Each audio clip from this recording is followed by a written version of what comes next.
Hello, it's me, Dave, the London cabbie. No, I'm not en route this week, sadly, because I really enjoyed it last week. Tonight, we carry on with our European campaign, unbeaten in the competition. But I'm tempted to say, if we can't beat this lot tonight, then we should join Nigel Farage and get out of Europe. Bit of politics there. So I'm predicting a scoreline of the famous Manchester United 3, PAOK Thessalonica 0. One love. MUFC. Back again. PMAT predicts in the Europa League. I don't know much about the team as does anyone, but I'm, good result against Chelsea, not going to complain. What draw is a draw, but I'm going for a win for United. Up the way and up the Paddock. Paddock match day. 3-1 United.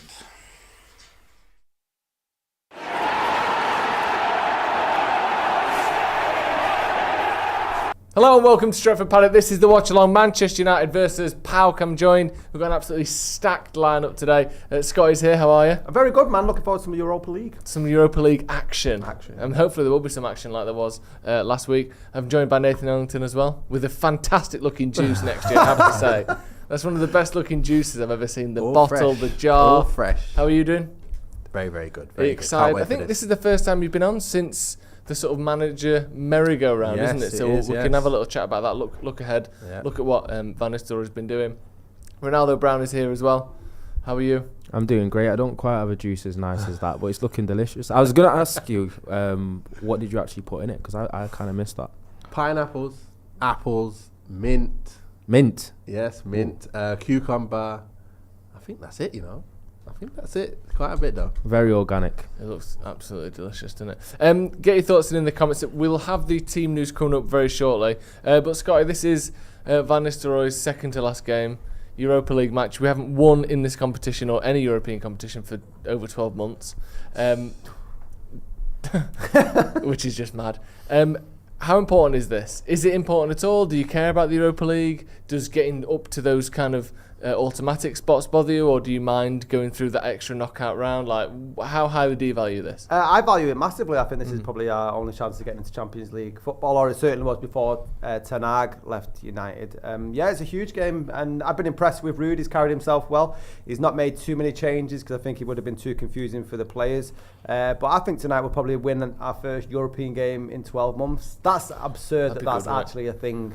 Yeah. I can't believe that. No, I suppose, to be fair, for 8 of those 12 months, we weren't playing any games because we got knocked out of the group stage. But there's only Bayern Munich who you look at them as opponents that we should... we should have still been playing games. But I think we got knocked out of the group stage, so from December onwards, we didn't play any until September. So, it is a slightly skewed stat, but it's true. What about you, Nathan? Do you value the Europa League? Do you think that this game could be the start of a push up that kind of Europa League table? Because United, I think, it's all up in the air a little bit now because games are currently ongoing, but we were 22nd in the group before, and the top 24 go through. Ridiculous, isn't it? How we're that far down. I know.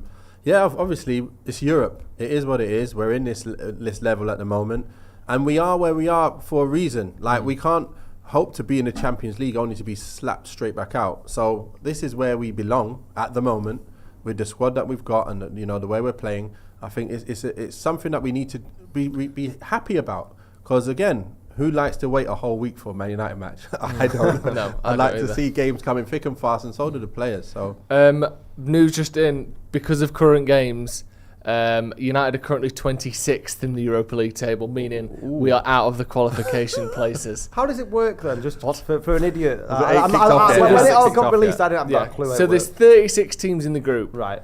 It's just one big group. That's a league. It's not a group. It's It's a league. It's the Europa League, although they call it. Actually, I don't even know what they call it anymore. The top 8 of those teams, after the 7 games that everyone plays, go through automatically to the next round. Right. Between 9th and 24th then get split up, paired against each other, and play another round of matches to decide who plays against that top 8 that are already through. Right, okay. Is it seeded? yes, It's seeded, so the team that finished first gets the easiest team of the ones that qualified and all the way down. Right, okay. Yeah. How far off are we from getting to the top 8 then? In terms of top 8, it's currently Bodo Glimt on 8 points. United, they've played a game more than us as well. Actually, it's not updating because they're getting the extra point, but it hasn't considered the extra game. But they will have played an extra game as it stands. And United are on 3 points. So we're 5 points off that sort of top section at the minute. I mean, as it stands, we're 1 point behind 24th just to qualify and still have to play an extra round of games. So it's not looking great. Ronaldo, thoughts on the sort of current state of United's Europa League endeavours? Is it surprised you how bad we've been, or are you looking at it as undefeated after 3 games? It has surprised me because of the quality that we should have compared to these other teams. But then, when you're looking at how we've actually been in the last year or so in Europe, which is extremely poor, then we shouldn't really be surprised. I think we're just getting caught out by different teams with different styles from different countries that we're not used to. And then we've been caught out by a lack of quality in comparison to them. But obviously, I think other teams have been treating it as what should happen when you're Manchester United in Europe playing these teams. Is they treat you a little bit like a cup final. They've got a little bit of an added edge to them. And if you don't turn up, you're going to lose or draw games, and that's what's happened. But looking at the table and looking at the results that we've had so far against the PAOK team that we should beat, this is a must-win game if we have any aspirations of winning a competition or doing something serious in it, because looking at the league table and how strong the Premier League is and the way that we've started it, the Europa League might be the best and easiest route for us to go into the Champions League next season. So it's a game that we need to win and need to take seriously, and it's a competition that we need to get better at. Yeah, it is. We've got the team news here to bring you, and we'll go through that as well. So here's the starting 11. We've got Onana in goal, Mazraoui and Diallo, your fullbacks. We're not quite sure which side they'll be on because it's been different depending on different games and managers, hasn't it? Evans and Lindelof as the centre-back partnership. Have we had that one yet? No, I don't. It feels like a unique one. I mean, maybe at some point last season we had it, but we've not had it this season, have we? Lindelof been injured for a while, so yeah, he has. Yes. Midfield, we've got Casemiro and Ugarte again, with Bruno Fernandes in there, of course. Garnacho on the left, Ahmad on the right, and Højlund down the middle. What do you make of that, Scotty? Just generally, do you mind that lineup? Obviously, very strong bench as well, the likes of Mason Mount. Good to see him back in the squad. Eriksen on there, Rashford, Antony, Martinez, De Ligt, Amas as well. I mean, there's loads of options off the bench, Xerxes. So, do you like the starting 11? The big concern would probably be the centre-back pairing, but again, the quality of the opposition, you'd hope that Evans, despite his age, and he's probably been one of Man United's best signings over the last couple of years, even though he was on a free, and Lindelof should have enough in them to not concede any goals. I'm really enjoying the Casemiro and Ugarte South American partnership in midfield. I'm hoping for a better game from Garnacho. I know he's only young at 20, but there's a lot of mistakes against Chelsea. Maybe like reading the game a little bit more, taking his chances when he can. It's nice to see Ahmad get a start. Højlund, it'd be great to see him get a goal tonight. I think the pressure seems to be mounting on that lad this week. Yeah, it is a bit of an odd one, isn't it? Just all of our strikers are struggling to score goals. Like they've all scored almost all of their goals in the blowout games. So we've got goals against Barnsley, assists against Barnsley, the same against Leicester as well. But in the majority of games, no one's scoring. Is that a worry for you? Do you think it's just a quality issue? Do you think it's a system issue, or maybe a little bit of both?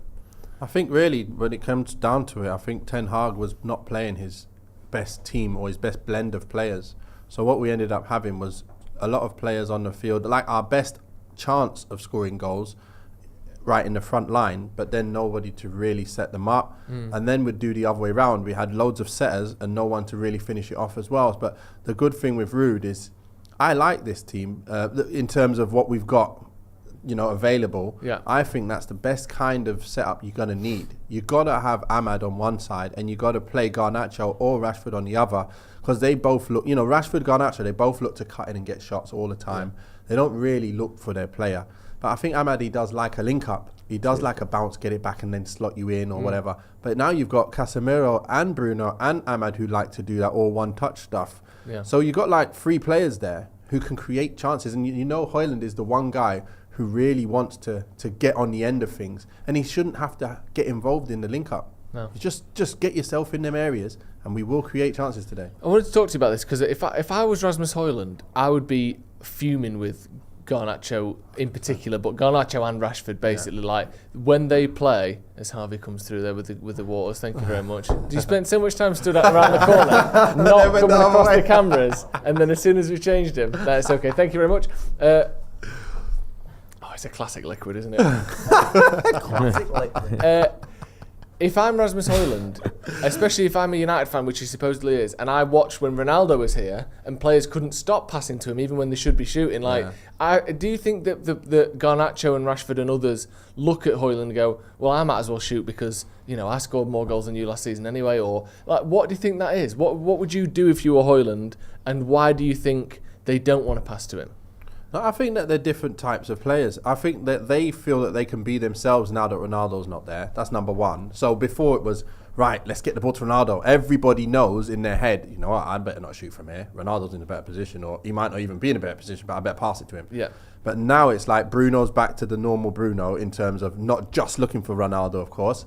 So Rashford's going to be right. I can get back to my 30 goals, tried to get my 30 goals, but he hasn't. But the point is, Garnacho, what does he actually do is he gets into great positions often, but he usually, not usually, I'd say quite often, he doesn't make the right pass. And that's what Højlund's going to be there looking at. He's going, when you do get in the right place to play me, it just doesn't get there. How many times has Rashford also got in them positions and thought, right, just need to get it around that corner, around the bend to him, and it goes to the keeper. It's too many times where when the quality is needed, it falls short, and you can't have that too many times. And that's why I like what I'm seeing with Ahmad. He does like the link up, but obviously been times when he's been quiet in games quite a lot recently. He has been isolated even in the last European game that we saw. We didn't really go down that side. So that's why I'm happy to see Garnacho. He gets chances. He's always looking to go in behind.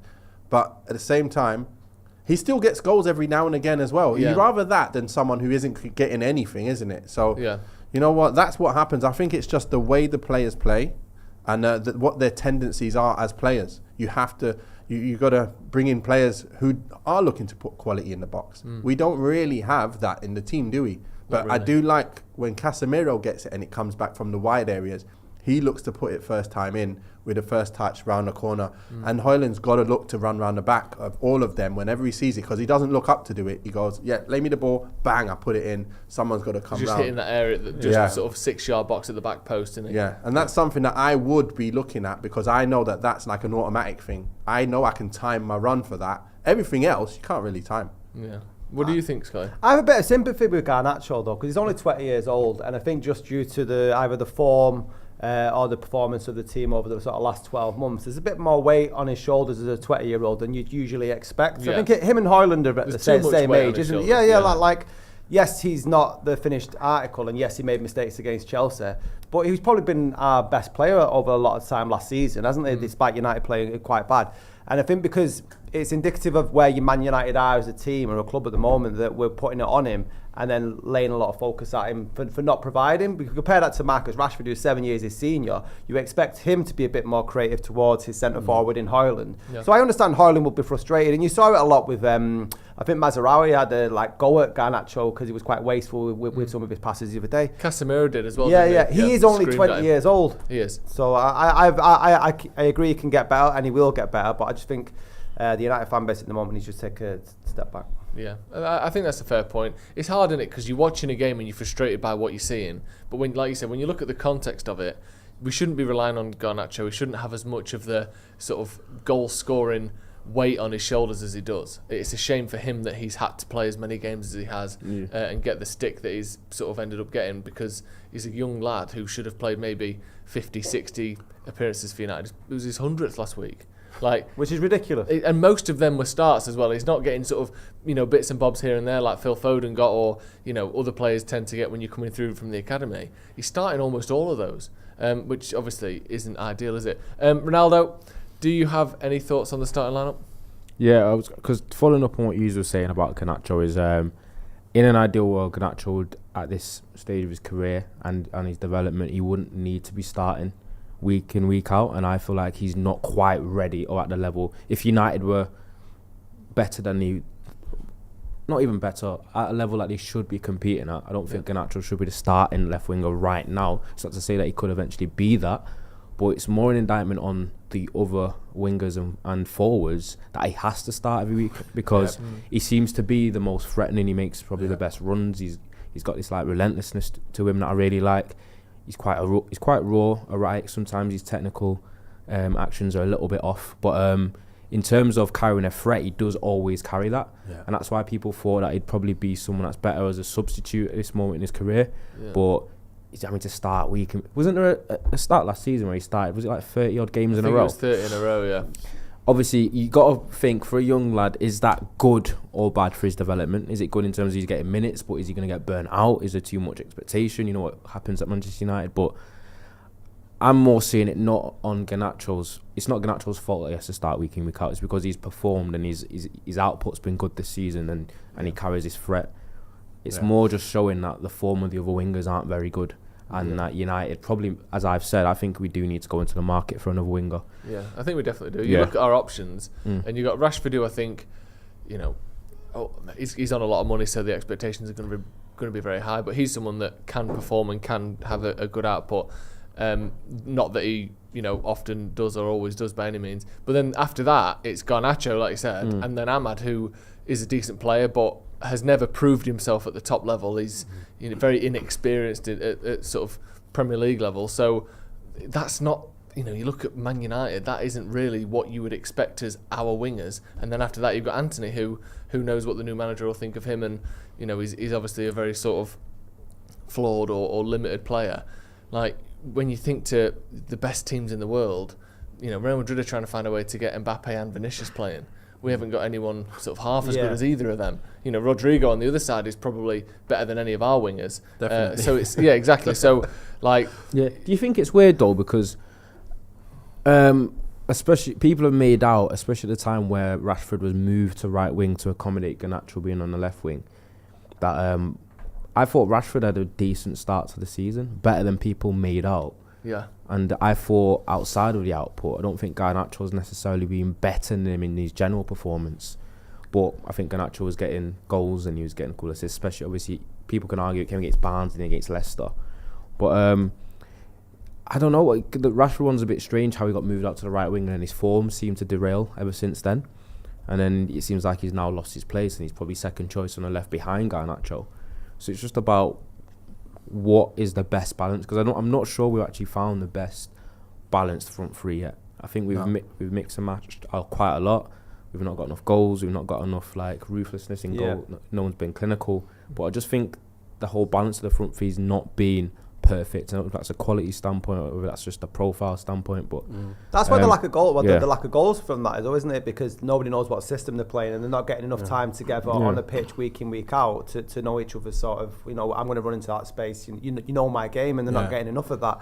But Højlund's another one. You're talking about wingers. Højlund shouldn't be the starting striker in my mind. He should be another striker ahead of him. So we're relying on players that really should be on the periphery coming through to win games. Manchester United's this is what a rebuild is, though, isn't it? Isn't that what a rebuild is? In business, the problem, though, isn't it? It's not been good recruitment. Yeah, the problem is none of them have a history of being blistered in front of goal. None of them have a history. Like our striker, who's our strikers? We've got one striker, right? Because I don't think there's another. Xerxes ain't a 9 for me. I don't think he's a 9. He's a 9.5, what he calls himself. But I think that he is a great link-up player. He's got amazing touch and can give the ball to players. But he's not going to score goals for me. I've watched quite a bit, and I'm watching him. And I'm going, doesn't run into the areas that I want him to run into. When he gets a chance, he's not really quick. Nice and sharp with a shot. I haven't seen a really good shot yet. I'm just thinking how many games have got to go by for me to see anything that I can go, yeah, you know what? I'm really excited about this guy. I'm just liking his link-up play. So because he's very good and excelling in that, we need to be maybe bringing him on for Bruno, or maybe bringing Bruno back at one point. Casemiro comes off and then Xerxes goes in that hole. That's what I want to see. But the good thing that I'm seeing here right now is at least we've got the players behind them to give them the ball more often, if you get what I mean, with more consistency, and then they will get chances. So now it's about how do you choose those front three? Which three do you go with? And I like the fact that you go with Rashford or Garnacho off the left, And even, funnily enough, Anthony, I wouldn't put him on the right anymore. I'll put him on the left and say, listen, just open yourself up and try and cross it in. Because that might help Højlund get goals. Or even cutbacks. Yeah. Get past your man, because he can do that occasionally, Anthony. He can go, drop a shoulder and go. He's not amazing at it, but he can do it. Get to the goal line and cut it back to the penalty spot. I feel like he's going to be more capable of doing that than either player on their weak foot. Yeah. Much better, isn't it? It's going to be a good cross. You'd think so, yeah. He's surely got a good enough cross to cross it in second 6 yard for Højlund to make runs. Yeah. I would just tell him to be like an old-fashioned winger. Listen, just try and push it down the wing and cross it in, lad. Just cross it in. Just put it down the wing and get it in there. And we're going to judge you on how many crosses you can get in, because you definitely can't do it from the right. No. So let's get you on the left and see if you can at least do that for us. If you can't do that, then obviously it's time to say goodbye. Yeah. But that would be what I would say. Yeah, I mean, just looking at both of their numbers, Rashford and Garnacho, this season, it's not particularly impressive from either of them, as you'd imagine. The sort of standout numbers are the number of shots Garnacho takes, not really the output, but just the fact that he gets a lot of shots away, which is sort of admirable in one sense, but sometimes you look at when he's taking them and where he's taking them from, and it's, it doesn't tell the full story. The big thing that Garnacho is very good at is carrying the ball forward. His numbers at doing that are exceptional. Like top 2% of wingers and attacking midfielders in the top 5 leagues. In the Premier League, should I say, not the top 5 leagues. So that's obviously what you give him the ball and he can take it further up the pitch, which is something that Rashford hasn't done as well this season, which typically is something he is good at. He's not been doing that as much. So maybe that's what the manager's looking at, of thinking we need to be able to get the ball up the pitch, and Garnacho can do that. But we'll have to wait and see, obviously, with the new manager coming in as well. Just before we get on to the new manager, Nathan, I wanted to ask you, obviously, you're a professional footballer for, I don't know how long, 20 years? 17, 18 years or so. Yeah, a lifetime. When you've got someone like Xerxes in there, or Anthony, or, maybe even Højlund to a certain degree, and you have, who have got maybe not the best records or obvious sort of weaknesses, or whatever it is, how brutal is the rest of the squad, either to their face or behind their back? Will there be a thing of, I'm not passing to Anthony because he's a bit shit, or 9.5, that's not a thing, I'm not, Xerxes, what is it? How harsh do you think the rest of the squad will be being to these players? I've seen it happen before. I've seen people talk about other people behind their backs, of course. You do get that quite a bit as well. When players are not good enough, it is ruthless, especially when players come from on trial. Who's this kid? What we doing bringing this kid in here? He's totally nowhere near it. So imagine someone is bought and they come in and they're nowhere near it. Remember, we heard Rio talking about, even when Thingy came in, his defensive partner with him, Vidic. He was talking about him was struggling when he first come in. Evra struggled, but they clearly got something different. Yeah. But when it comes to these guys, again, they're going to say something. Obviously, they're going to think something, because they're not getting goals and they're not getting chances and they're not in the right places. It's like, you can't come and go, unlucky lad, no chances. You've not even had a chance. Get yourself a chance, miss your chances, and go, you know what, just work on your finishing and you'll score. With Garnacho, all he has to do is work on that and he'll get better. But again, they will say, this is the problem, I think. People can say what they're saying, but they've got to also realise, if there's nothing else, how are they going to kill the player? Because that player has to be the best he can be, because he's the best option we've got. So they're not going to really say too much in front of each other's face, that's for sure, because you're just killing your own self, aren't you? Yeah. You can't kill Højlund and go, he's not the best, he's not really going to finish much. Or Garnacho, he's wasteful, he's too wasteful. You can say, Garnacho, come on, man, come on, Garnacho, make sure you find that man, let's work on it in training, let's work on that. But then there's other players. I think Xerxes, I don't think he's a player who's going to be capable of getting many goals. Because of his history, you can see his history doesn't show it. And currently, he's showing it at the moment. Was it 11 games, no goals? 1 goal since he first came. Yep. And it doesn't look like he's going to score either. So some people might be looking at him and saying, you know what, I don't think he's a goal scorer. And that's it. I don't think, there's no other options. I would put Rashford up there. I would go Rashford, you know what, Højlund, whenever he's tired, Rashford goes on. I thought that. I was surprised that that's not been done before. It's crazy. It's crazy. You had to ask the question there about players sort of sticking it to the new signings if they're not up to it. You can do that. Rio Ferdinand can do that about Vidic because Rio's playing well. I don't think there's anyone in that team that's got the authority or the confidence to even have a go at anyone else. Who are you talking to, by the way, Diallo? Do you know? Yeah, that's a point, to be fair. We've got some super chats. FBF1 Sports says, realistically, we should get 15 points from our next 15 Europa League games, which will be 18 points and should be enough for top 8. That would definitely be enough for top 8. I'm pretty certain of that. Jason McAvoy says, what time are Newcastle playing tonight, Ethan? He's not on tonight, Ethan, but I've screenshotted that message and sent it to him, so I will give you his reply when he replies to us. But yeah, famously, of course, United took Newcastle's spot in the Europa League. And a full-named Huggy has joined the academy. Thank you very much. Ronaldo, can we talk about Mason Mount? Yeah, we can. Back in the squad for the first time since that Tottenham game when he said he was all right and then obviously wasn't all right.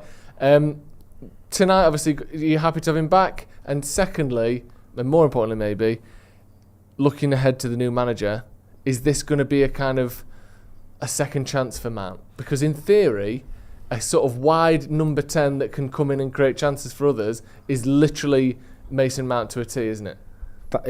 That's what's interesting. So Amorim's coming in and he does play obviously that 3-4-2-1 with the two being almost inside number 10s. He's probably the single most suited player in the whole squad to that position. Yeah. And that's where his best football came for Chelsea when he was almost a left inside 10. And obviously with Bruno being predominantly the 10 who's performing and never gets injured, and he's captain and he's got this crazy durability about him, so he's always available, complete opposite, the antithesis of what Mason Mount is. He was never really going to play anyway, and when he was available, he was always second choice behind it. But now you've got this element of there being 2 10 options that he might see himself getting more minutes. But he should see it as an opportunity for him to get in the team and to perform, because he's the only other 10 in the team other than like Eriksen. Obviously, people are talking about maybe having one of the wingers play that role, but it just remains to be seen how Amorim actually sets that up to probably if he tailors it to the players that he does have. Because that's always what's one of the worst things about manager-based recruitment is you tailor it to a specific system or whatever, and then as soon as you get rid of the manager, you almost have got to reset and then go back into the market again, because you got a mismatch of profiles and you got players that might not suit what the manager wants, and then you've got to spend millions of pounds, which is why, obviously, not to go back to it in the summer. I feel like that would have been, if he was going to make a change, it should have been then, or they probably wanted to wait until next season. But Amorim's going to have to work with what he's got, and what he does have is a player that hasn't played much and has been injured, but does suit one of the positions that he has in his system.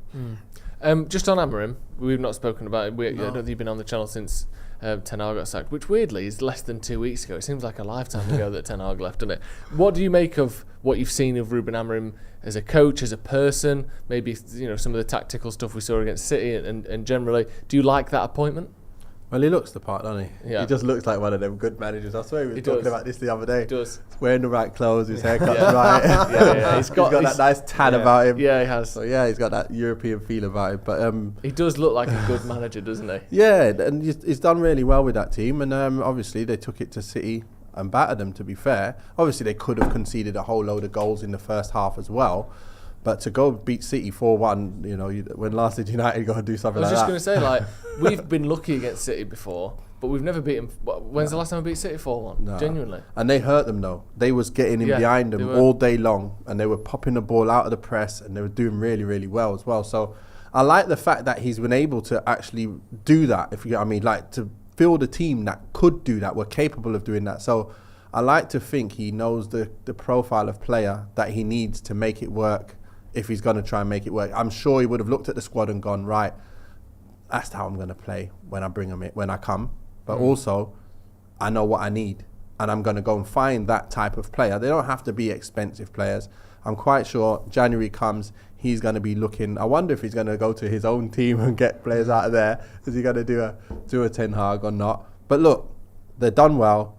He couldn't have asked for a better kind of start to play against City and beat them with his own team. It just gives us a bit more of confidence, doesn't it? That you're going to play. You got a manager who actually's got a good team here, and right, can he reproduce it again? with United. Say it did happen before. Ten Hag did do well with his team and he's come. But I like to think that he's tactically astute, more tactically astute. And that's what I'm hoping for, because that's all we need is a person who knows what players will fit his system. I hope he doesn't play the system and just the players are not going to fit it. He must realise, wait a minute, this ain't going to work with this. So if he does realise that, it'll be interesting to see, does he change the formation because he doesn't have the players yet? Or does he stick with the formation and try and fit square pegs in round holes for the time being? We'll see. He seems quite ruthless though. I read a report the other day that during his time at Sporting that he's got rid of something like 70 players have left that club during that time because he wanted them to fit the system that he had. Yeah. So he might have had to do a couple of square pegs in round holes at the beginning, with an eye. This team that United have got now, I imagine, is going to change massively under Amorim. If you look at the sort of formation that he plays, I'm not too sure where does the Garnacho fit in. Like he's not very defensive, is he, to play like this defensive wing role? But like I said, Mount will suit that. It is going to take a bit of time. I think one thing, as well as him being tactically astute, and people have made the comparisons between Ten Hag, Ajax, and doing well there, but not being able to do it at United. Obviously, Amorim's done really well at Lisbon. To come to United, I think his personality is going to go a hell of a long way in terms of like winning over the players, and I think that was a downfall for Ten Hag. I think Ten Hag could have had all the right answers and strategy, but his personality would have let him down. And what do you see differently in Amorim? He's just charismatic. Look at how he dealt with like Gary Cotterill in the press conference. He's got that twinkle in his eye, hasn't he? That a lot of the great managers do. And you make the point that he looks like a great European manager. And I'm not saying this to sort of point fingers at Ten Hag, but he's got that charisma, that sort of. It's very Jose-like in the early days. Exactly what I was about to say. That sort of self-belief. Maybe not quite as. No one's quite Jose. Nobody's Jose. And he come up with that long coat. No. When he came in, he was so good, Jose, wasn't he? I mean, he was the manager that I feared most as a United fan growing up. Yeah. Like, and Wenger was obviously very good, but I felt like Fergie could do him. When Jose turned up and just won those back-to-back titles, I was like, I don't know if Fergie can do this. And obviously, he did at the end, but like, we were in trouble for a little bit there. But yeah, I do think Amorim's personal. Although, I mean, I'll ask you this, obviously, Nathan, because you know, again, you're a professional footballer and you might know the answer to this. But like, how much does the manager's personality matter over their sort of tactics and their vision for the club? Because I think Ten Hag is a decent tactician. I think he's proven that in his time at Ajax, beating Real Madrid, beating Juventus, winning that league 3 times in the three league seasons that were available to him. What he did in the first season at United, finishing top 3rd, winning trophies, etc. And yet it didn't work, and the players didn't really gel and stick with it. Do you think that the personality of the manager is just as important as their tactics, or do you think maybe the players needed to kind of just do it despite the fact that he might not be the most charismatic guy in the world? It's a tough one because when you've got a way of playing and you put it on the players and you tell them how they need to play, they go out there and do it. But it does play a part. It definitely does play a part because you can be a proper man manager, can't you? The same way we were talking about Alex Ferguson. A lot of people say he's the best man manager, but then like as a coach, this manager's a better coach.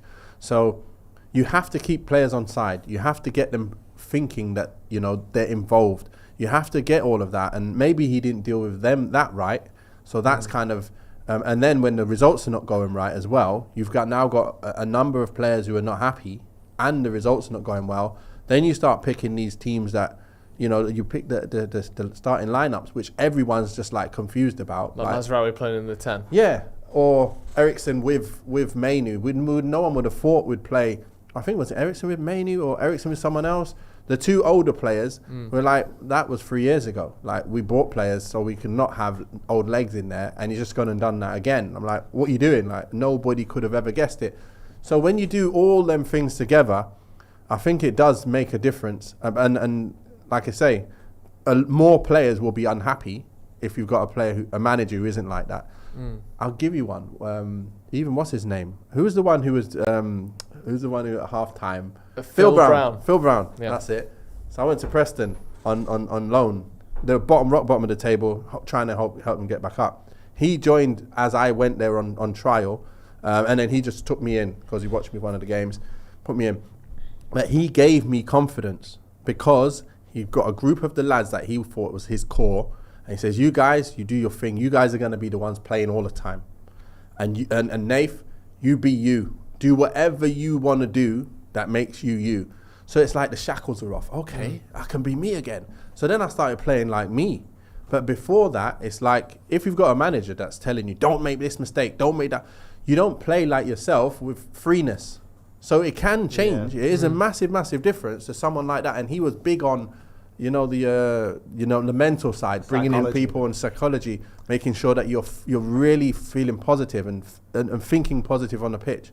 That's what he was big on, and it worked. It's that self-belief, isn't it? I mean, as you make at the highest level, Carlo Ancelotti, by his own admission, he doesn't go too much for strategy. It's about the players being happy and going and expressing themselves on the pitch, and he'll create a team around their strengths. And I think sometimes you can get overly tactical, and I think that might have been the case with Ten Hag, because he was asking them to do certain things, and it was putting shackles on them. And nobody wants to do that week in, week out in any job. You want an element of expression or freedom. Yeah, it does feel as though the players, when we hit those walls of, certain number of points that we don't seem to be able to get past, or beating the big teams away from home, these kind of difficult things to overcome that we weren't overcoming year on year. How many? What was it, Ronaldo? Like one team in the top 9 away from home that we beat. I think it was Villa in the whole time under Ten Hag. Yeah, it was poor.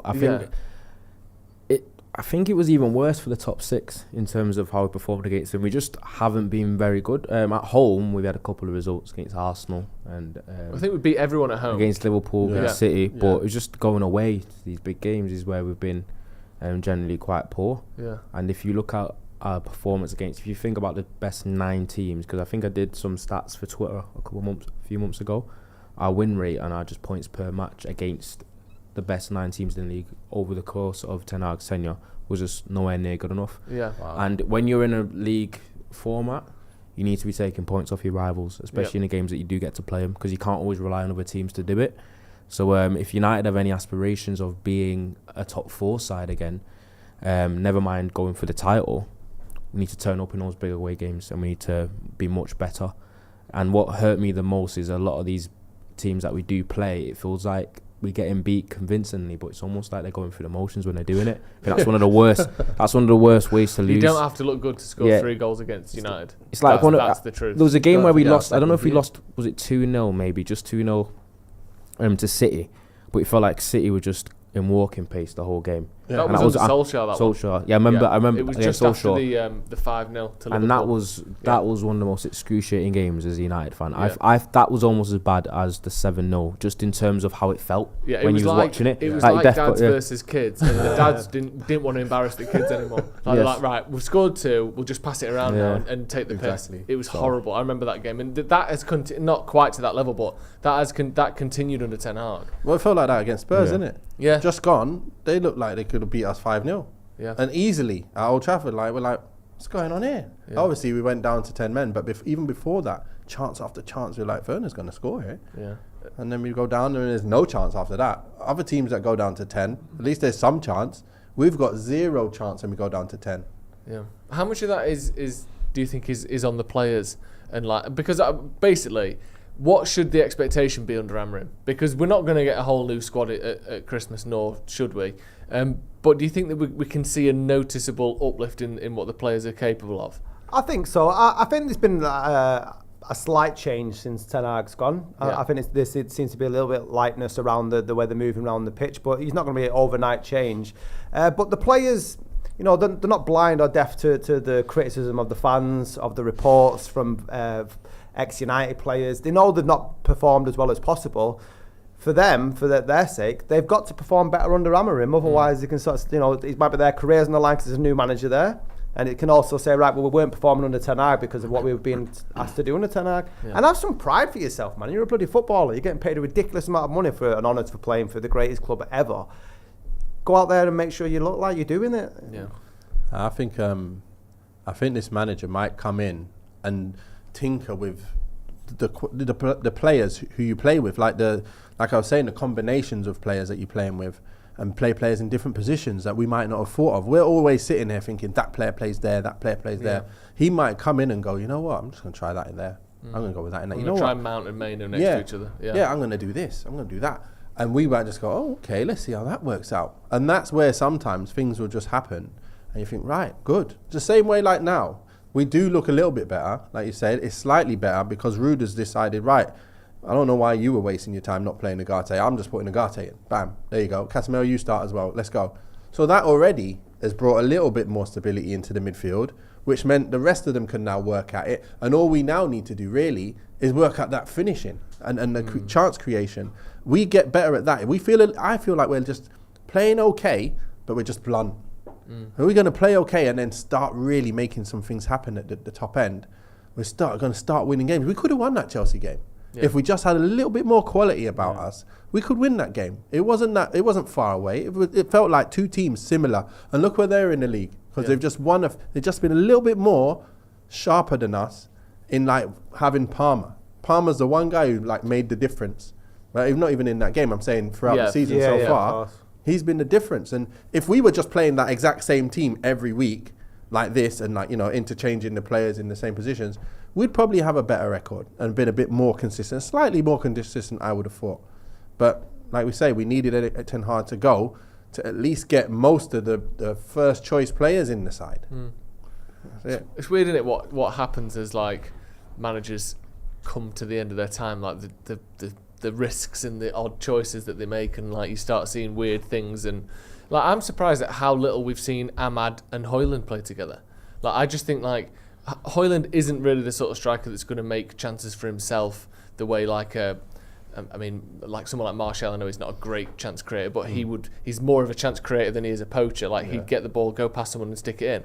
Højlund isn't really like that as much. He'll knock it into space and smack it, but he needs to be arriving on someone else's hard work. Yeah. And then you put him next to Garnacho and Rashford for like 8 games in a row and wonder why he's having 0.6 shots per game. Like none of them are looking like. I mean, I'm an idiot, and these guys have got UEFA Pro licenses, so obviously they're seeing something in training. But I just always thought like with Garnacho, Rashford, and Højlund, you've got 3 players looking to take a touch and hit it.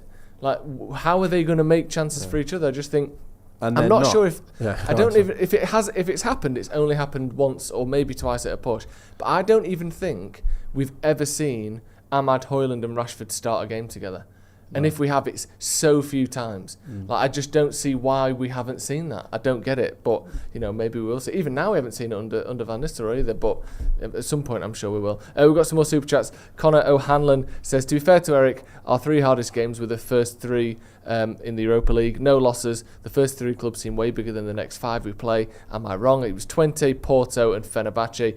Porto and Fenerbahce, in particular, on any given season, are Champions League teams. They're not, whereas you compare it to PAOK and Rangers and some of the other teams that we've got, Bodo Glimt as well. It does seem to be an easier back end to the draw. Porto away is as about as tough a game as you get in the Europa League, isn't it? Well, I think at the beginning of the competition, people who are watching might correct me on it, but I think Porto, Roma, and United were the 3 favourites for the competition. Now, Porto away and Galatasaray. It was not Galatasaray. Fenerbahce away. On paper beforehand, you say a difficult game. Porto, we should have won though. It's the context. It's the actual performance as well as the actual as the result. You're 2-0 up in a game, you should win it, regardless of who you're playing against. 100%. Yeah. And again, we're not particularly defending it, but I do think that hopefully we should be able to score a few more goals. Although, funnily enough, Rangers and Bodo Glimt are above all 3 of Fenerbahce, Twente and Porto. So it's not like you're guaranteed to get an easier game against those. I think Tottenham was one of the other favourites as well. But obviously we're not going to play them yet. And it is Tottenham after all. They're losing tonight actually as well, which is good for United because if we want to catch them up, then we might have a chance. It's I've heard Spurs have been on Galatasaray have been on the ropes a little bit, but looks like they've lost now though. Oh, 3-2. Yeah. Yes, I think there's that. They're in the 98th minute there. It looks like it has finished. There you go. Victor Osman with a double there for Galatasaray. and Will Lancashire playing for Tottenham. They have academy players who come through with like different names to every other academy, and I don't know how it happens. But they're like Kyle Walker-Peters and like very public schoolboy Harry Winks and Will Lancashire. I feel like no other club is bringing through players with names like this. Oliver Skip. Oliver Skip. Yeah, what is this? Why is United have never had a player with a name like that? There's another one as well, but he's on loan somewhere. Troy Parrott, another one. There's a striker that they've got What on is loan. this? Why have they got these Tottenham. unique, proper like 1850s English football? They're like, if you read like the first ever professional football game, you could see Oliver Skip, Will Lancashire. They're all playing in bowler hats. Yeah, there it is. Bowler hats and long trousers. Dane Scarlett. Dane Scarlett, like no other club could like have a player. Cluedo They characters. are. No other club could have players like Harvard University name. this. Yeah, it is. It's unbelievable. I don't get it at all. You see Ruud van Nistelrooy coming out there. 15 minutes till kick-off. Killian Wallace with the super chat said that Paul Scholes said in the pre-match build-up that he could see Mainoo playing in that floating number 10 position. Thoughts on that? I'll start with you, Ronny. We mentioned Mason Mount in there. Could Mainoo play a little bit further up, creating chances for others under Amorim? I think Mainoo is better in those forward areas. I was concerned when he was getting shoehorned, probably out of necessity, similar to how Garnacho was playing a lot because of the form of our other forward players and the quality is not being shown by them. It's the same reason why United were crying out for a 6, and because Mainoo is a good footballer, people were put in there when I don't think that's what he is. No. I think he's got too much ability for him not to use it further up the pitch. He's definitely an 8 at the deepest where he can foray forward, and you've seen the goals and the quality that he's shown against the likes of City, against Wolves last season. I think that's where you're going to get the best out of Mainoo, and I think Mainoo is good enough where he could play as a 10 if you wanted, or he could be off a striker, or I could even see him if you need him to do a shift out wide on the left. I feel like he's capable of doing that as well. So I think in Amorim's system, could he be one of those 10s if needed? Yes. And that's important because I've always said when you go into the transfer market, the tendency is to go for specialists, which is generally true. Sometimes they are effective, but I feel like you do need a few generalists too where they can be adaptable and fill multiple positions, because then instead of having to buy 5 or 6 players, you might have to only buy 3 and they can cover a variety of positions. So I think it's good to have players that have that type of versatility. Yeah, my only worry with him in that position would be if we're playing out quickly from the back before the wing backs have got a chance to go up and you're playing balls through the lines out wide, I don't think he's got the pace to go one-on-one with a fullback. That's my only worry with Mainoo. But once we establish, because typically under Amorim, I'm sure most people watch the City game, but they almost have like 2 different types of attack, where one is those really direct balls through, they're almost playing through balls on the halfway line to strikers running in behind, which they did brilliantly. But once they sort of build up a little bit more slowly and those fullbacks get really far and wide, the 10s tend to tuck in and go within the lines of the 18-yard box and play quick interplay with the number 8s in the middle, through balls into the boxes or out to the fullbacks to cut it back in. I think once we set up, Mainoo could play in that area. But if you're playing quick balls in behind and Mainoo's on the last man trying to play, receive balls through, I don't know if that not got the suits pace, him has he, as much. really? Not quite. But maybe, we'll have to wait and that's see. the issue with the rest of our players, isn't it? Because who's to say Mount's going to be fit to play by the time he gets in by next week? We don't know. So we'd like to think that he's going to stay fit and we're going to get to see him. But let's say he's not there. What do you have in them inside 10s? Like, what do we actually have that can really go right? He'll fit in there. He'll go in there. I think Ahmad probably could, because he says he is a 10 anyway. He works in there, I think. Yeah. Because he's a winger, but he's also a 10, isn't he? Yeah, and he says his main position is 10. But then he went out wide and he's been wide ever since. So that could be okay. But then what else is it? Can Bruno play in them ones? I would think so. Like more, yeah. I hope so. He's got like just enough pace to kind of run around and make himself a nuisance in there. But like you say, I think with when it comes to Mainoo, I think he's been hurt from the fact that he had to go in the 6, just as you said, Ron. And that's the same thing kind of with Casemiro. I think they're both better in the 8 position, and they should play a bit further forward where they're thinking more about going forward. I don't. Was Casemiro always a CDM? Because I remember at Real Madrid, he's scoring a lot of goals. He was getting forward and being a danger going forward. So how comes that? Was he wasn't the deep of these 3 Modric, Kroos and Casemiro? He was definitely the most sort of ball winning of the three. He was the one doing the tackles, the interceptions. His defensive numbers were brilliant. His exact position on the pitch, I don't know exactly. I think he was a bit further forward. I think Kroos would sit a little bit deeper and sort of play balls around. But Casemiro was definitely the ball winner. Yeah. So maybe the position is slightly different. But I know, looking at his defensive numbers when he came in, like Kroos and Modric barely ever tackled anyone. Yeah. And Casemiro was getting like sliding in 4 tackles a game. This is the question. Was he doing all them mad slide-ins? Yeah. I don't remember force the player to like go past them and then they nick the ball like Kroos and Thingy just nick the ball after that. Like not he's as the last like man, a is he? kid at a wedding, running and sliding on his knees. Like he does his little run and then slides in, does this big long slide tackle, and just use it as like almost like putting a bit of stick in someone's spokes. Yeah. Like he doesn't even do a tackle. It's like a block slide tackle, isn't it? He's making he's putting you off, so then someone else can come and steal the ball. But for us, he's like the last man. So it's like you do that there. Yeah. It's just our defense left. It is. I don't know. Joshua Bowater said, having seen that Garnacho video, does stuff like that affect the players, or does it just go over their heads? Can't let people like that get to them. Yeah, there's a video, wasn't there, of a fan. I don't know. Was it? I think it was Faz, wasn't it? If that's his name, I think it is. Outside Old Trafford, chatting to Garnacho, saying basically just taking the piss out of him. Saying, I can't remember the exact wording, but along the lines of pass more, you need to do more, stop being so greedy, kind of thing. Basically taking the piss. And Garnacho said, "Oh, are you playing? Are you?" Or something like that, which I think is fair enough. I just think personally, I mean, you're the person to ask. Obviously, when you do get that sort of criticism, I mean, from someone who's supposedly a United fan as well, which makes it even worse. Yeah. Does that bother you? Does it spur you on? Does it put you off? How would you take that? When fans do that kind of stuff, you just take it with a pinch of salt. Yeah. Of course, you're going to say something back because you're the one having to go on the pitch and do what you're doing.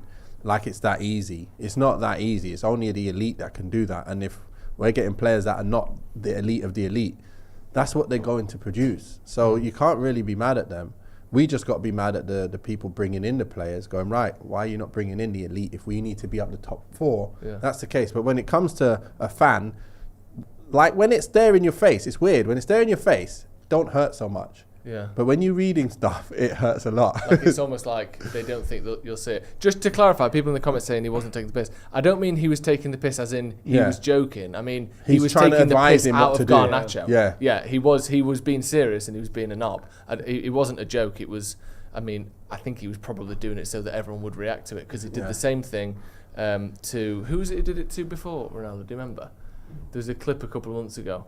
Diallo, I think it was. Diallo. It was a similar thing of like start playing better kind of thing. So I think it was a genuine attempt to have a go at Garnacho, basically, rather than a joke. It's not going to do anything. Anyway, moving on then, we've got 5 minutes till kick off. Let's get some score predictions in. Big game this. 7 game. 7 minutes. Sorry? 7 minutes. No. Mr. Pedant 53, yeah. Unbelievable. I'm going to you're right. 7 minutes till kick-off then. That's that's totally the sort of thing you'd say to me, though. Sorry for rounding it down. Yeah, it is. It is. I'll start with you then, Ronaldo. It's the classic 6 minutes till kick-off score prediction. I've now got to talk till 54 minutes past because otherwise you'll pick me up on it. Get your score predictions in the comments. Let us know how you think the game's going to go. Who's going to score? What's the scoreline going to be? This is the longest minute of my life. It hasn't ticked over, and Ronaldo's going to take the piss out of me if it doesn't. Ronaldo Brown, give me your score prediction. Who do you think is going to score? This is getting ridiculous. This has been way more than a minute now, but do give me your score prediction with 6 minutes to go, please. Ronaldo Brown. There we go. It's ticked over. My score prediction is 3-1 to Manchester United. 3-1. I love it. I think they probably nick one. I think in Europe they might have a little bit of quality, a passage of quality, and nick a goal. But I think we'll get 3, and I think the goals will be Bruno, Casemiro. You're one of my most threatening players going forward, especially in the box. Yeah. And I think Højlund gets one as well. That'd be nice. I'd like to see Højlund get one. Let me go through some of the comments and we'll get to everyone else's predictions as well. Parag says 7-1 Manchester United. NB Texas Red says 4-1. Danny says 4-0. Syncobile Bandile, apologies if I pronounced that wrong, says 5-0. OG MC4 says 4-0 would be nice. So is that a prediction or just that's what I like? The Buttery Biscuit Base says 5-1 home victory.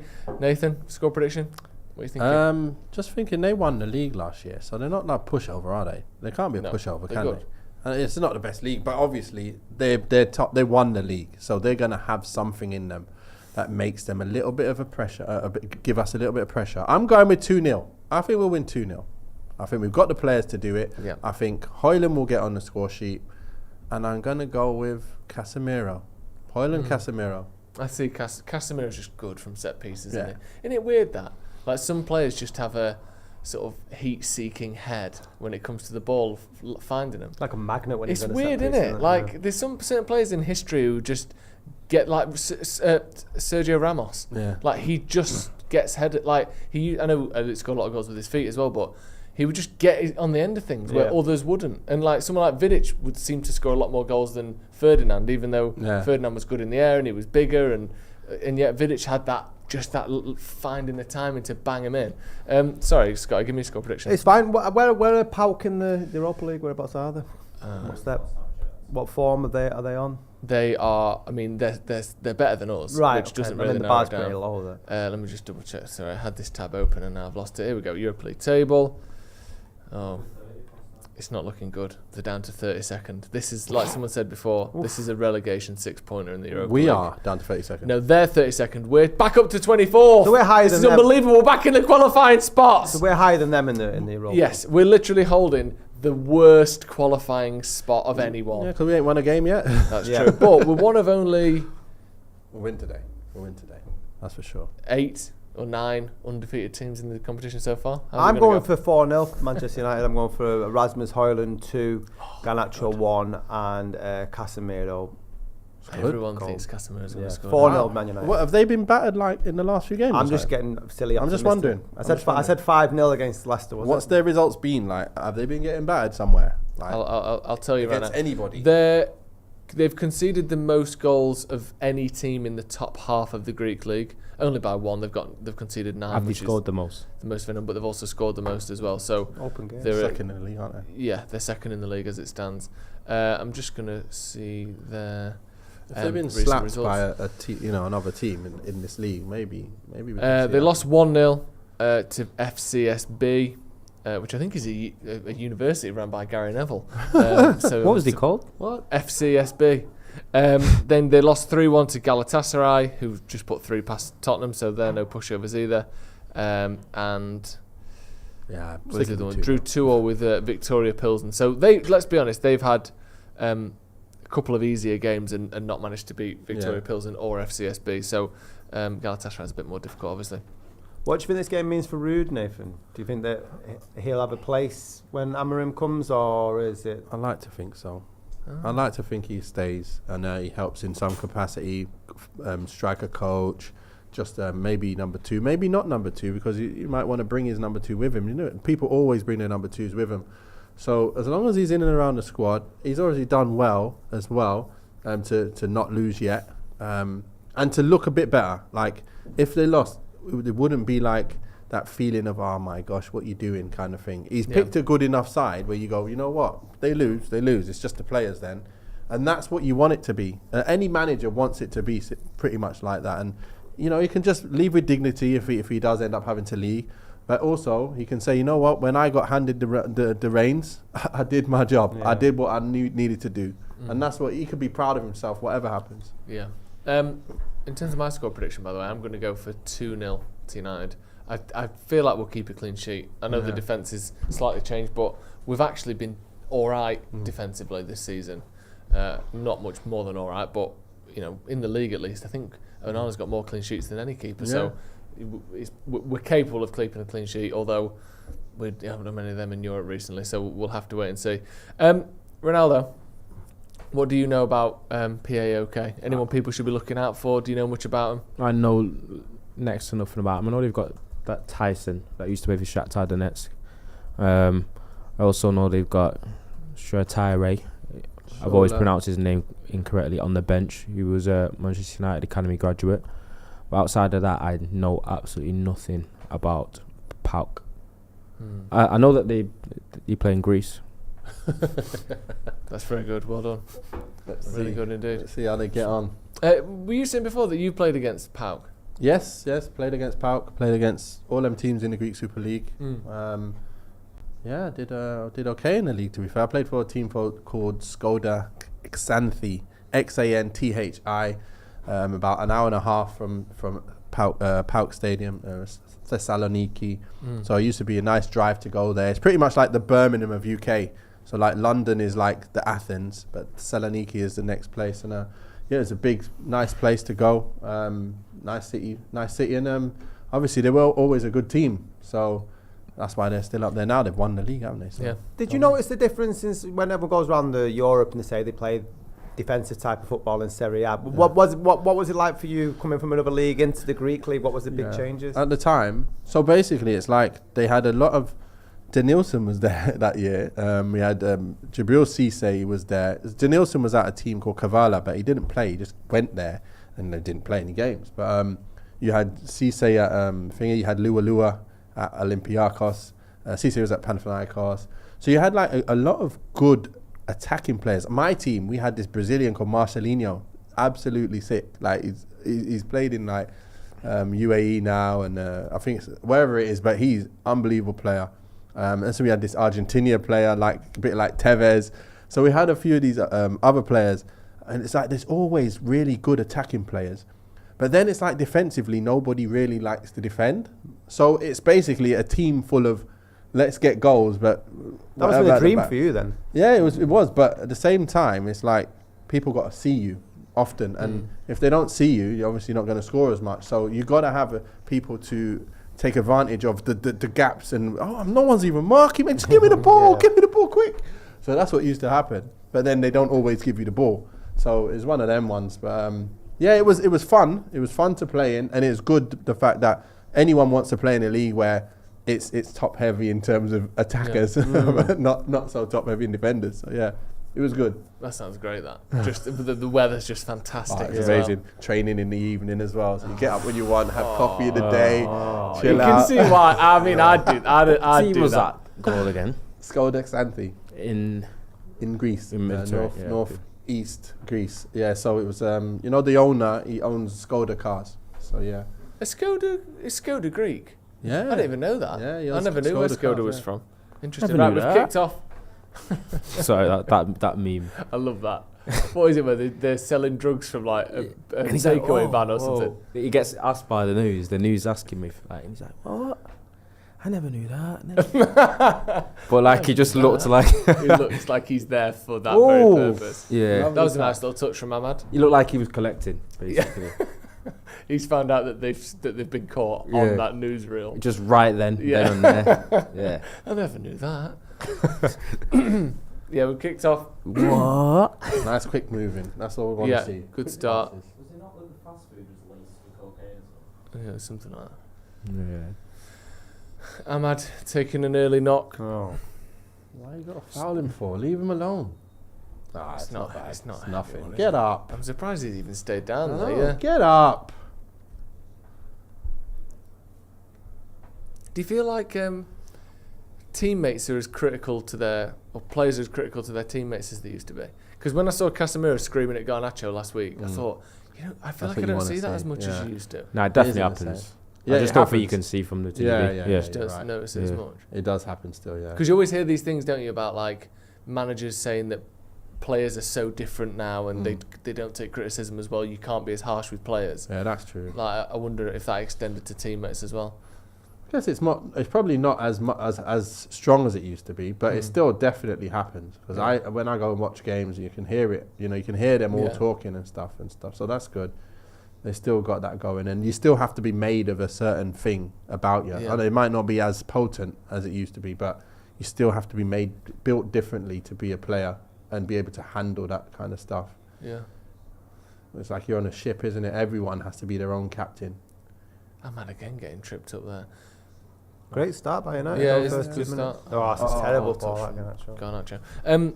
Heavy. Obviously not, I think we might have spoken about it before even, but we just got a message from the producer saying, Joe, they're in a 3-4-3. According to the producer, we're playing 3-4-3 right now. Is that right? It looks like it. It looks like it. Wow, imagine.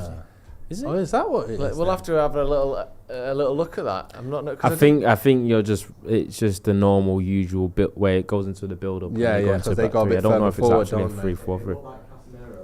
it looked like Casemiro was playing at right centre back when we were building up, according to I hope not. Harvey. I hope he ain't playing right. Nah, it's not. It's just like probably the build-up setup. Nah, Just don't need to got very- apologise, just mate. got very excited there. Yeah. Casemiro's dropping in a little bit. Where is he? He's up there, isn't he? Where is He he? actually, Oh, you know yeah, what? he is. He is dropping back a little bit. Nah, it's not. He's just. Hey, just get. You think that's Zagate just where he's there. standing Yeah, anyway? yeah. That's coincidence, is it? Why would he be playing that? Because he's just loves Amorim already.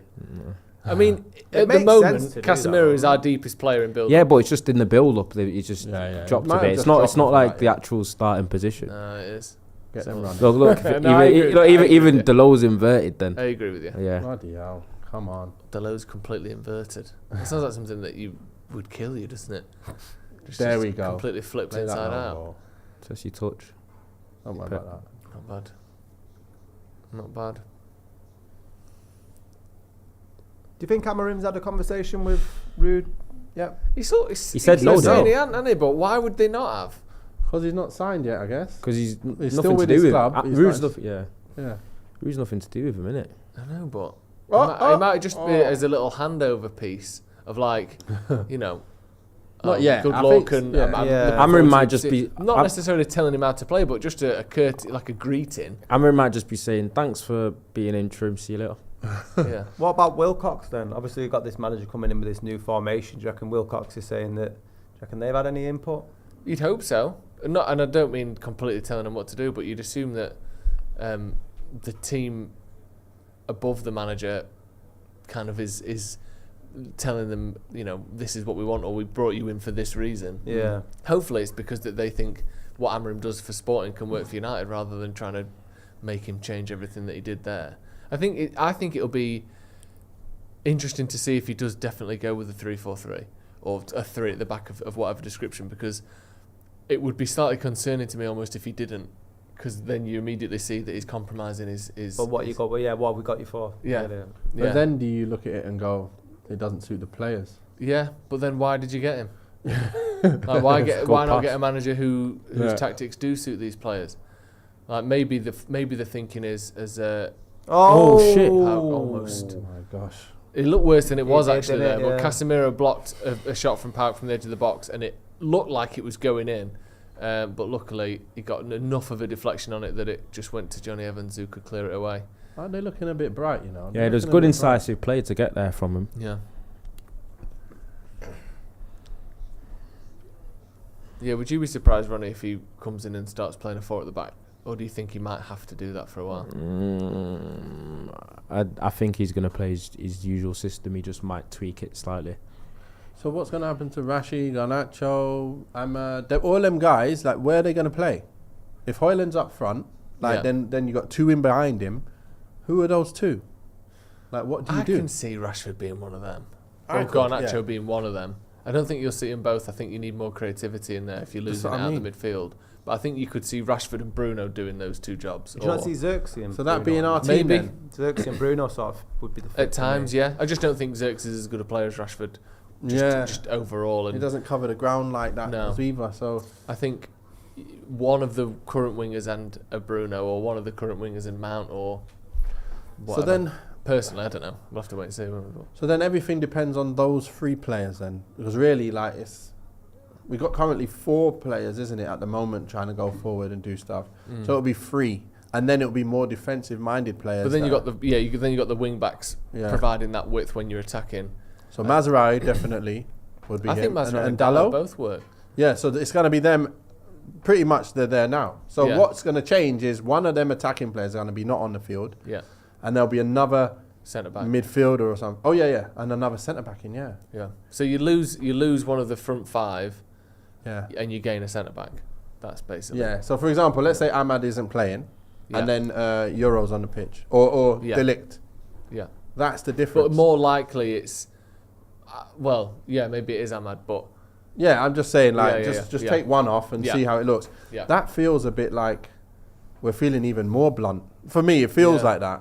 But it's just because of the players that we have. It's like he's going to have to find players that can really fit this system. Otherwise, we're going to... I feel like... I can't see it, and that's why I'm not the manager. But wait and let him come in and see what he does, and then go, oh, finally, okay, that's why. Yeah. Well, that's got to be what we've got to pin our hopes on for the season. If we want to do anything, is that it was a system problem as much as it was a sort of player problem where we're not been scoring or creating chances. Yeah.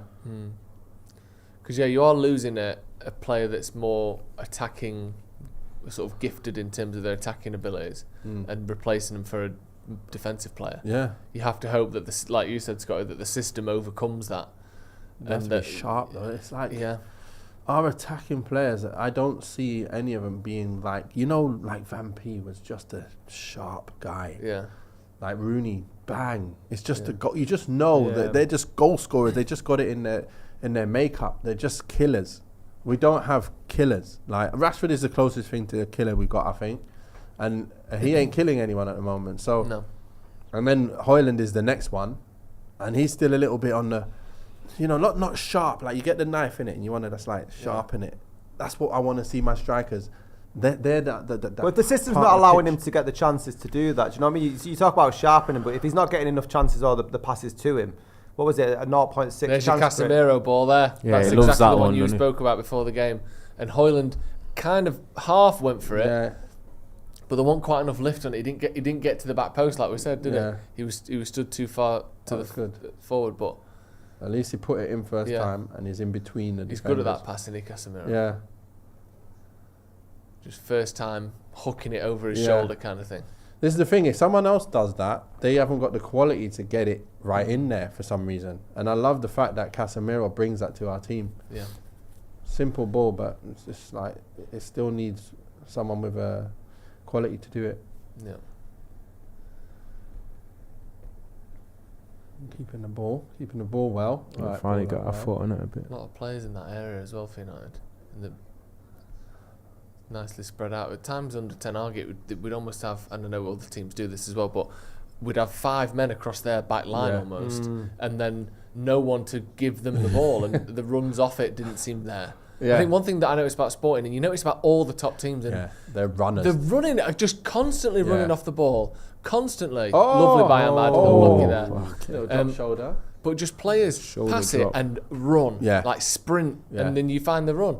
Whereas United, you watch them sometimes and it's static. Yeah, that's the thing. I think there's not enough. I don't know. Do you think like it's the player makeup, like the ability to run?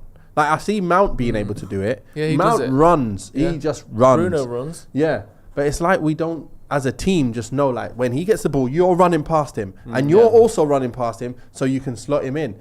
And that's what I think I think I remember seeing it right at the beginning when Ten Hag took over. I saw players busting the gut to overlap a lot more than we did before, and then it was like that was all it was. There's nothing else. So I feel like those sorts of things are the things that you drop off when you start losing faith in the system a little bit, because you think, why would I do something that like makes me feel sick because I'm sprinting so hard? Like, why would I do that if I can come short? Just, you know, like Sancho for me is that kind of player where he'd rather just walk 2 steps toward the ball than sprint 10 steps in behind. And you just end up, no one's actually doing anything. Just one pace, isn't it? One pace players. But you know what? One of the other things was that when we did do the overlap, we never used them. We never really used them. No. So we just always then you stop running again because of that. Yeah. But the runs off the ball were the thing that stunned City, I think. And it's very rare, regardless of injuries or fatigue or whatever it is, that I watch Man City and think they look stunned at the moment. That spell from the half time to like 50 minutes or whatever it was, City were panicking, and you just don't see that under Pep at all. And that was a lot of that was the movement off the ball. The defenders couldn't handle it. That's why they got 2 penalties. Yeah, pressured them so much. They did. Thoughts on the first 10 minutes, Ronaldo? Oh, sorry, 11 minutes 49. I think it's just been either team not showing too much. We've had a couple of decent bits of play down the right through Ahmad, Mazraoui and Casemiro. They've looked fairly comfortable in possession. It's not really too much that's happened so far. It's a fairly even game. And I think we've already seen that PAOK won't be mugs. No, they're not terrible, are they? Not that we quite thought often they would be terrible, teams aren't in Europe. No, as we found out for the last year. That's a great. Just a bit sloppy there by Diallo. Yeah. They're looking a little bit decent. Like they have got something. Diallo's never as good on the left. No, he's not. Dodgy head. I'd put Masraoui on the left personally. I think So would I, yeah. there's a lot less of a drop off there. Dante LaRue says, "Grease him up and pump him. Be rude not to." Blimey. Grease spelt as in the country, of course. Very well done. Conor O'Reilly says, "I think you could actually argue the players are tougher now than before. Pressure of social media and 24/7 news is far beyond anything in the past." Yeah. Would you agree with that, or do you think? Yeah, social media's gone mad. Like, Yeah. I think it really does hurt players a lot. Come on now, man. Let's go. If you were playing now, would you not let a Oh, company go on, run your man. social media, or just not have it, Yeah. or what would you do? I'd probably let a company run it, and I Yeah. wouldn't look at it. Yeah. I'd let them do it. Go on. It's ball! Go on. Oh, Great ball in That again! wasn't handball, was it? Great. Was that No, handball? great ball in, I Great mean. ball in. No, but did Garnacho head it back onto his arm? I thought that was Highland who ran off the pitch and headed it in, didn't he? Casemiro whippers, you know. Yeah, he's that's got what it. we need. Great ball in. Whip- Oh, it Whippers. was Garnacho. Oh, it it's was his a handball. heel. It's his heel. Yeah. Oh. I always see random players in Europe like that, and I'm like, where have I ever seen them before? Yeah, I know. And I probably haven't. There's probably just a clone somewhere. Yeah. Also, He looked do you know who he looked a little bit Or like? looks more like a default Oh, character. do you know that guy who just came on the screen looked like then? He looked like a defender that used to play for Chelsea. What's his name? What, Ivan? No. Not Ivan. Oh, I think I know. Italian Ivanovic. Zappa Costa. defender. Zappa Costa, that's who he looked like. Yeah. What, he went to... Zappa Costa went to Chelsea? Yeah. Zappa Costa was at Chelsea, wasn't he? Yeah. And he looked like Zappa Yeah. Costa, that guy we just saw then. Is that the fast one from Italy? No, wait a minute. That's someone else, isn't it? He wasn't fast. He was just he was like a shirt tucked in. Oh, the old Looked like guy. he shouldn't be a wing back, but was a decent one. Yeah. Like, So you who know- was the fast one from the World Cup? Was it World Cup Italy and he got injured? Yeah, you're right. Oh, you're on about the winger on the. No, on the he's a left. fullback. Yes. Really yes, yeah, fast. Yeah, What's but his name? He's he got an ACL Yeah, for Roma. yeah. That's his the guy. name's on my tips. It's an obvious name. It's Z, isn't it? Again. He plays left wing back, but he almost looks like a winger when the way he plays. Yeah, that's And the he one. plays for Italy. He was Some of the really, comments really on good that, a couple sure. of years ago, and then he tore his Spinazzola. ACL. Spinazzola. Yeah. That's it, yeah, the Yeah. Z's in there. Ooh, that's a nice play, that shit. Bruno. Unlucky. Spinazzola. That's it. Spinazzola. Very nice. It's a remix of all these Italian names. Zola. Costa. Where was Costa? Was he Costa Curta?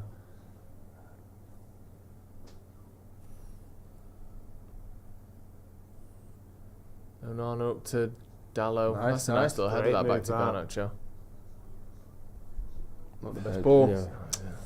Few of them already from Garnacho, and I feel a bit bad for him. What's up? Garnacho. He doesn't have the Casemiro leg, does he? He doesn't have that whip of There you go. what Casemiro's got. You just wish he puts it in and he can still also get on the end of it as well.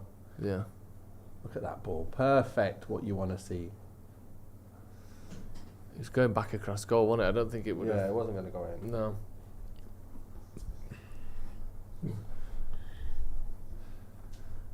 Bright enough. Yeah. Yeah, they've been alright. Ahmad's had a bright start, Yeah, which Yeah. I'm glad for. it's nice. Looking to link up well. Go on. Good play. That's really good.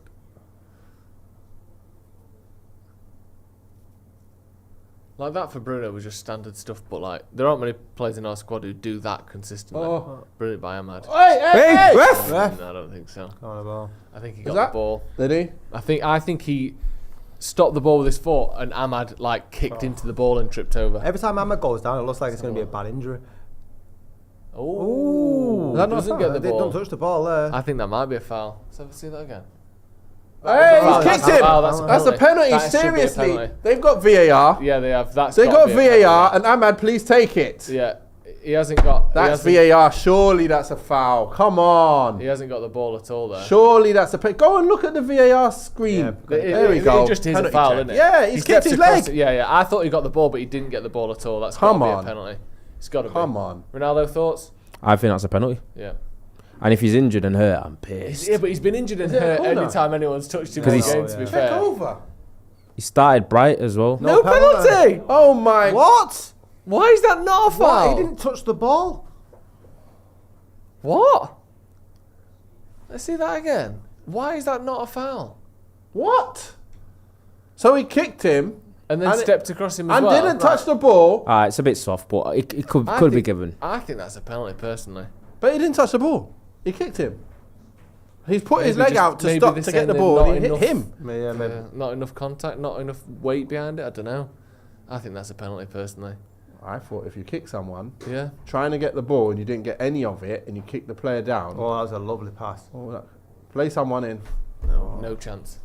You know he's going to shoot, man. Fucking hell. Regardless of how many players are in front of him, which foot it's on, he's having a shot, isn't he? Yeah, just hope that it hits someone and then goes in. Is that ever going to go in? No. No. It's going to go straight at the The keeper's defender should have throat. left it. And he could have just patted it down with his hat. No, wear hats these days, they don't goalkeepers. Are they allowed to anymore? I don't know. You used to When see the it. sun was on, You can innit? see the caps. Yeah, you see the cap. I always think of Chris Kirkland in a cap. Yeah. He's the one I think of. That's the one. Corner, played it all the way back to. That's a nice little. Well done. Let's get it in. That's a Not good bad cross. ball. What a good ball. Fucking hell. That's what he needs, though. really- That's what he yeah, wants to really see. good. That's Casemiro and Ahmad. Two Again, balls. look, they've got a little. Their keeper is a combination of Jack Butland and Victor Valdez. Yeah, he does look Like, like they've this Great is ball. a team full of like Is it AI Valdez? generated players, isn't it? They've got the Zappacosta knockoff. Their keepers Butland and Valdez put together. I've never seen anything like it. It's like they've run out of players to play. Yes, They lad. just created I'm new as ones. fired up Does that today, count you know. Counterfeit FC. Yeah, exactly. He looks Rude so- doesn't look happy. Oh, he does now. Then he does. He was screaming and just started shouting. Come on. Yeah, United have held the ball and been a bit more sort of controlling the last 5-10 minutes, haven't they? Yeah. PAOK just playing it long. Bit of hit and hope that. Do you make anything into Rashford not starting, or is it just? No, not really. no. I think it's probably just Playing Just players, isn't tactical. it? resting Fantasy, in. Yeah, just rotating through people. Because Ahmad needs to start, doesn't he? Yeah, it's not fair. There's a lot of people trying to say that ball. like the manager doesn't Go on. like them. Get that out to him and let him get his goal. Overlap, put him in. There we go. Ooh. Almost. I knew he was going to see it. I knew it. That was good though. Good try. What? Offside? Ahmad uses an overlap, doesn't he? Yeah. What was that for?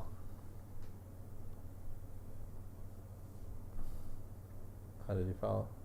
Yeah, fair enough. Yeah, first. That hurts as well. Is that Matt's Hummel's clone as well? Is that? That's the evil Superman, isn't it? Superman 2. Yeah. It's weird that Victor Valdez played for Man United, isn't it? Yeah. That's such a Couple weird games, isn't it? A weird signing. Didn't Victor play Valdez. much. Yeah, like he came from winning everything at Barcelona and came to United and just looked like absolutely bang average. Him and Romero. Uh-oh. Him and Romero. Yeah.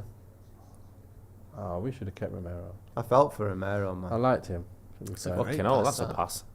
Lucky Bruno. Go on, Ahmad. Go on. Foul. Well done. Another win of the ball. Out to Garnacho. Nice little clip Don't of that. overlap. That's a good pass, that. Wait for me. Let me just put me in. Yeah, there we he go. plays a Ah! terrible pass. Rocking. That's why he didn't play at the weekend, because he can't do it. How did not put him in? There's been a couple of them, hasn't he? He's overplayed. That one he underhit. The first one he overhit massively. Should have shot. Oh. Yeah, should have shot. But you see, when you see that man waiting for him to pass it, it means it's not on. Yeah. He just put him in. Like, he's going, okay, yeah, thanks for that. Made the overlap, then okay, fake it and cut inside now, and then pass it to someone else. Well, if they got 3 men there, someone else got to be open. Yeah. Garnacho's a sort of player that's when he has to think about what he's doing, Yeah. he struggles. But if Yeah. his instincts, Yeah. Just get it and hit it. yeah. I think it's. Oh man, What's going on here? what's going on now? Offside? No. All right, ref. Oh, it's Don't just- make it this about ref's- you. This ref's quite stern, isn't he? CO. Don't go in the box until it's passed. Don't go in the box. Right, let's go. Let's win it. Win it. That's all right. Forcing him along there. Win that. Oh, yeah, there you go. Bad Yeah, touch. well done. Go on. Yeah, he's not. I was going to say, not much you can do there. No, he he's had gonna too get many. surrounded men. by Well, like 3 Casemiro, guys. there's that famous sliding tackle of his. Well done. There we go. Bruno's had some lovely little touches. Bouncing Yeah, off. he has. Yeah, He has yeah. been good. He does stuff all the. That's what I was saying before. He Yeah. does stuff all the time that anyone else is like, oh wow, that was really good. Yeah. With Bruno, people don't even register it as like a difficult or good thing. And then at the end of the game, like Bruno hasn't done anything today. Yeah. It's like he's done 25 things that no one else on the pitch could have done, but you just expect it from him. I like him, man. I don't think there's, you know he's not played the best. Oh. Yeah, he's not. Love that, Ahmad. Put him in. Ahmad's having a great Love game. that. Yeah, Ahmad's playing well. Cut back. There we go. Get it again, and bounce again. Bounce it again. There we go. This is the thing. The quality of that next touch there. That was messy. He just rushed forward a bit too quick. Do you know what I mean? Because the pass was a little bit firm as well. But Ahmad's ball control is incredible. Though. I like how close Yeah. the ball is Yeah. to him at all times. I love it. Ajax are beating Maccabi Tel Aviv, and Victoria Pilsen are beating Sociedad. All the other games that have started, I think, are 0-0. it's the best part about the Europa is just the team names. Who have we got next? Is it Yeah, it's Bodo Glimt after this. where are they from? Have you seen who Chelsea are playing? No. They've got some mad teams there. They're these playing names. like. Bodo Glimt. Let's see Ronaldo. Is that away? Where's Bodo They're Glimt? playing Noah. Bodo Glimt. I think Oh, it's yeah. Norway. Yeah, Bodo Glimt is Norway. Norway. Victor Pilsner. That's Poland. Sounds like a Victoria bad- Pilsen. Sounds like a bad. No, Sounds maybe. like a baddie out of Street Fighter, doesn't it? Bulgaria. It's Croatia, is it? Croatia. I don't know. Is it? It's One of them ones there. Overlap him then. Put him in. There you Prague. go. Perfect. Ah, Come on. Victoria Pilsen are Czech. Czech, yeah. Check. No one got it. Where's the final of this? That's a great question. Just so we can book our flights. Yeah, of course. What are we going to find? It The Bodo is Glimt versus Victor Pilsner. Victor. Pilsen. Victor Pilsner, that's what they're getting called from now on. Bilbao, Spain. Oof, lovely country. Basque, innit? It's the Basque part. You can bask in it if you want to. Good Depends how one. much you like it. I'm on United. Let's go. Yeah, let's get a goal.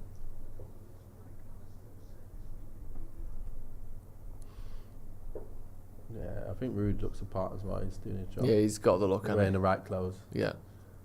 So let's give him the job. What would you be? Would you go suit or would you go like tracksuit? Trench coat. Yeah, trench coat. I'd like to be nice and warm as well.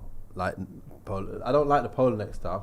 I don't mind don't the like look the of polo? it. Yeah, Yeah, I like the look of yeah. it, but it's really warm. Like Right, it's really yeah, too yeah. warm. So I'm not sure. I'd probably do it for matches if I was a manager. Well, if you were the manager, what would be your touchline outfit? Would it be that? the Arteta look. Would and it? The You're not look, going yeah. full floor length puffer jacket, Tony Pulis style. You're not doing that. No chance. Raiding the club shop. You're not one of them. Nah, you got to look good, but then also stay warm. Yeah. So get the Yeah, you don't gloves want on. your teeth chattering when you're doing a half-time team talk, do you? I did the commentary last weekend for the Salford City versus. Oh, did you? Who did they play? Shrewsbury. And I thought I was going to get fed. Everyone always goes. It was the first commentary game I've done. I got a biscuit. One biscuit. Did you? 3 hours I sat there. That's before what a the- mouse Did you do any gets that you're rhymes? trying to catch. What was it doing rhymes? No. I got cheese. Disappointed, Scott. Cheese, Yeah, I know. cheese and onion Maybe I'm doing the pasty. next round, so we'll see. What?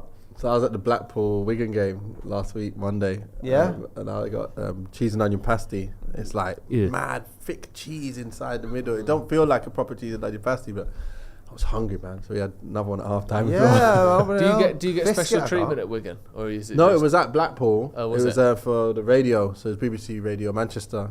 Was in it on the radio last week. But yeah, it's at Wigan. I think I'll be going to the next Wigan. That was obviously Wigan. There was a draw in the end. Was it? But I think I'll be going to one of the home games soon. Let's see how it is. Yeah. I haven't been back. I haven't been there doing like radio or anything. Have there. you not? No. It's a good little dummy by.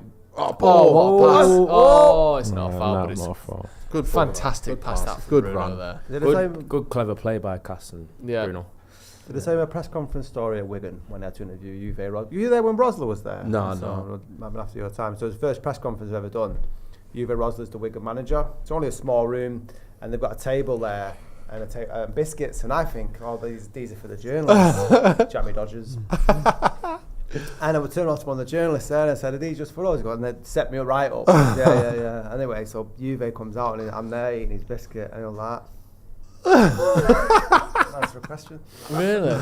He didn't answer What? Juve Rosen needs a plate full of biscuits while he's doing a press conference. Chill out. What is it? I got sat the following week. They got knocked out. A the FA. giant Oh my beaver gosh. or something who can't just stop gnawing. Like, why does he need a biscuit for? What was it? He wasn't after.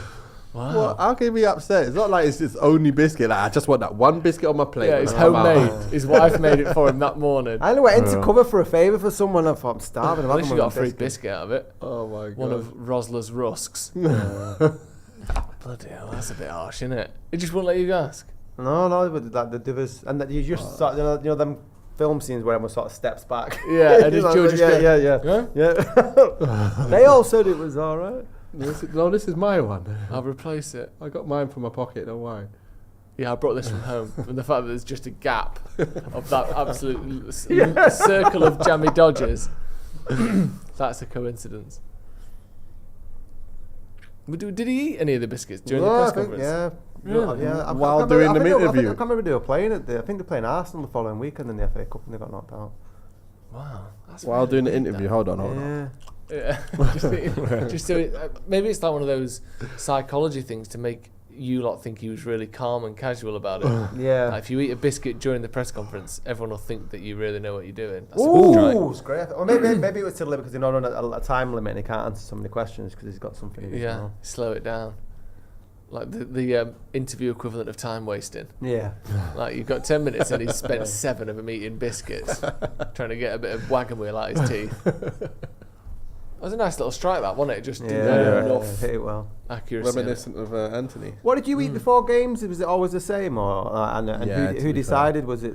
Yeah. So before the game, you go to the hotel, don't you? So if it's a away game, for example, you'll go to the hotel a few weeks before. Yeah. A few weeks before. Get in early. Just have a big buffet. We're playing Arsenal in March. We're going to get to the hotel in October. That way we can really settle in. Oh my gosh. Yeah, so you go in and they'll have like a few different things, like you have cereal still, you have scrambled eggs, you have pasta, you have tomato sauce, you have the cheese sitting there. Uh-oh. Not one of these where they run through a whole team. Again. Who's picking him up though? Why am I not There even you looking go. at him? Get in Hands on there. him. Stay in there, right. That's not bad. Yeah, sorry, Karen. Yeah, so you'd have like honey, toast. I'm trying to remember everything now. Yeah, like the whole line of everything. Like you'd have honey, toast. Is it measured out for you though? By the No, you can then get what you want. You can just go in and get what you want. There's like grilled chicken, like plain grilled chicken. You're in control of what you eat, is what I'm saying. Yeah. You can eat what you want. And what I used to do is, if I was starting, I never ate lots. Oh, that was good. That's how you play good an ball in overlapping from pass. Garnacho, Well, yes. so you good cross from Garnacho, good ball had from nearly got Bruno on as it. well. Yeah. So were players just left to their own devices then, like you said? Yeah, Is so that if what you want? I guess like I'd like to be always light when I'm starting. Yeah. Like light, no food in me. I want to be feeling like sharp and able to move. So I would have like half a bowl of like pasta with like a bit of cheese on it and a bit of red tomato sauce and a piece of grilled chicken just on it. So I'd eat that, and that'll be me basically. What time are you eating that? Like 3 hours before kickoff? Yeah. So like you go like 12:30. You'll be basically eating like 11:30, about 11:30 I think, and then we'll be back for our meeting at like 12:30, and then we get on the coach and we'll go to the game and stuff. So that's how it used to be, pretty much like that I think, if I remember rightly. But yeah, it was. But then if I'm not playing, I'll be eating everything. Yeah. I'll be eating everything. Is there any unhealthy stuff? Could you get a burger or pizza or No, anything like that? It's no. just the good stuff. No, after a game on the coach on the way back home, we might end up getting pizzas. We might end up getting a burger or something. But it was more like pizzas. Yeah. You can get pizzas on the way home because once you finish a match, you can eat what you want. Yeah, because you just need Basically. calories back. Yeah. don't you? Yeah. So we used to get whatever, sometimes. So that was good. I like that. PAOK just doing a little bit last few minutes. It's It's the the one. same thing though, isn't it, with United? We're not. How many shots on target have we had? Not Any? much, is it? Not Have really. we had any? We've looked a little bit dangerous. We've not played badly, but we've not got that 30 long minutes have gone. Smacking it at the Not keeper. really done anything. That's what was sort of refreshing about the Leicester game, wasn't it? The Casemiro goal. Chance. Yeah. And then that sort of kick-started, we got 5 in that game. But how frequent do we see United taking chances outside of the box? That was a rarity, Very that wasn't rare. it? Wasn't Yeah. What a strike that was, by the Oh, way. sweet as. Yeah, unbelievable, wasn't it? But yeah, we not that many players score loads of goals from outside the box. Obviously, it's really hard, but we don't seem to have many players who are capable of that, do we? I thought like Bruno was a player who's got that. Yeah. Yeah. He doesn't seem to get space on the edge of the box as much as he used to. No. Yeah, it looks like everyone's covering that middle all the time now. There. No, good play for him. It was, but they got half tackled and someone else half tackled him and it's going through people's legs and stuff. He did do well. But I feel like we had enough players to get the ball off him there somehow. One of those create your own look ones there. Yeah, maybe, yeah. That's a good point. I feel like we have a lot of that. Well, who was it this season? We had a couple of them, didn't we? Early in those early games, players just like sprinting up through our pitch. FC20 did it, didn't they? Yeah. Just driving And through everyone. Spurs. And then Porto did one as well. Spurs did one. That's been one of our moves since, was it Galatasaray against Maguire? Yeah. Good block. This is Could what I mean. play. That's Ugarte there. If he's not there, that doesn't happen. Yeah. Come on, I'm man. sure that doesn't happen.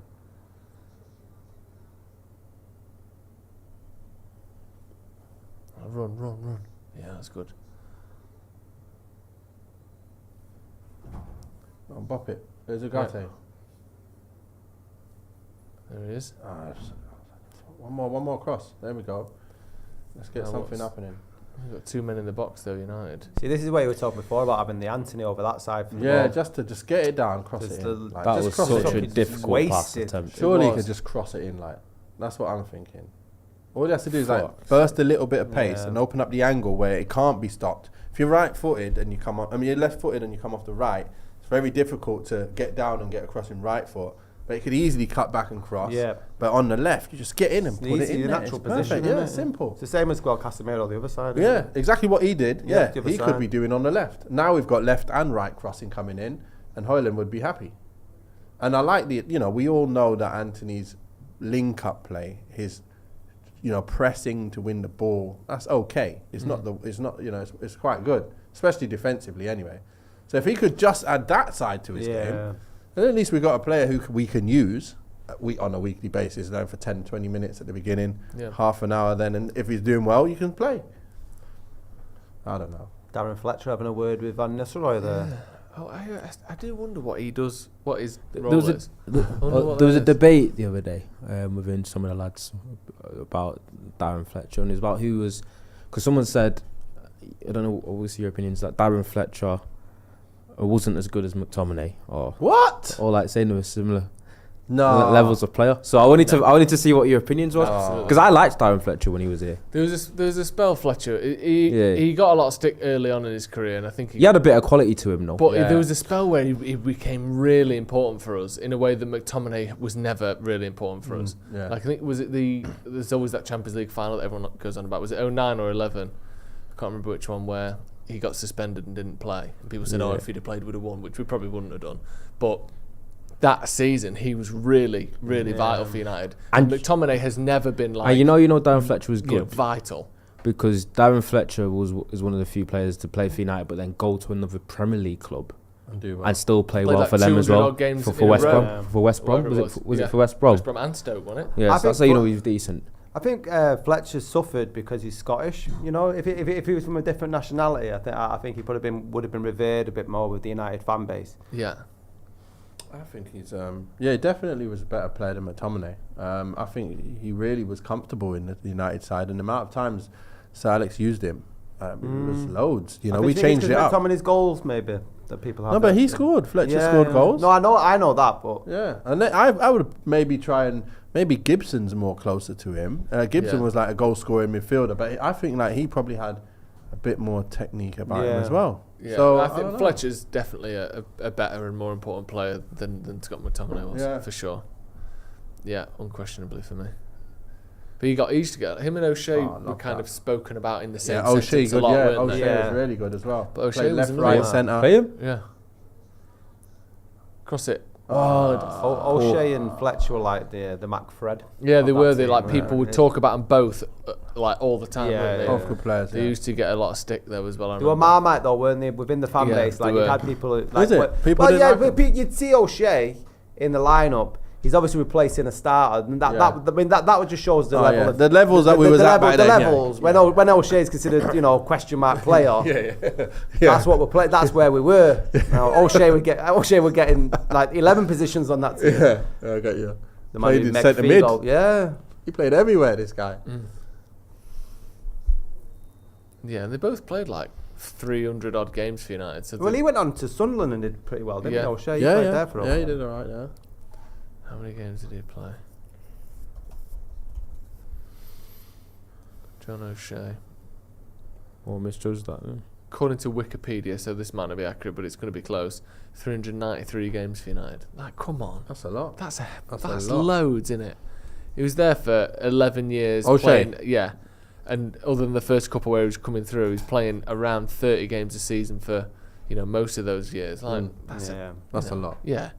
You don't do that and win 5 or 6 league titles Exactly. if you're not very good. Bloody hell, come on. Well done.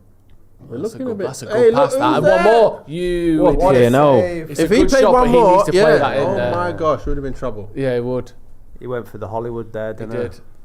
That's He too was easy close, to beat, though, though. to be Look, fair. too many Really players jogging around, though. Game's that gone. pass there was really good first time. If he lays him in there, it's So a free how shot. is he open, though? It's not like it was a quick attack. Like, everyone's just jogging back, like everyone is in position to defend. It's quite an And easy if he save, just isn't it? passed that on one more, it's open chance. Yeah, I don't And know. there's nothing been done. It's not hard work to get in. That's not nice to see. It's not encouraging at all. No, corner to PAOK. Still the frailties that we've got. Ooh, Don't do that. block. Get rid. Foul nearly there.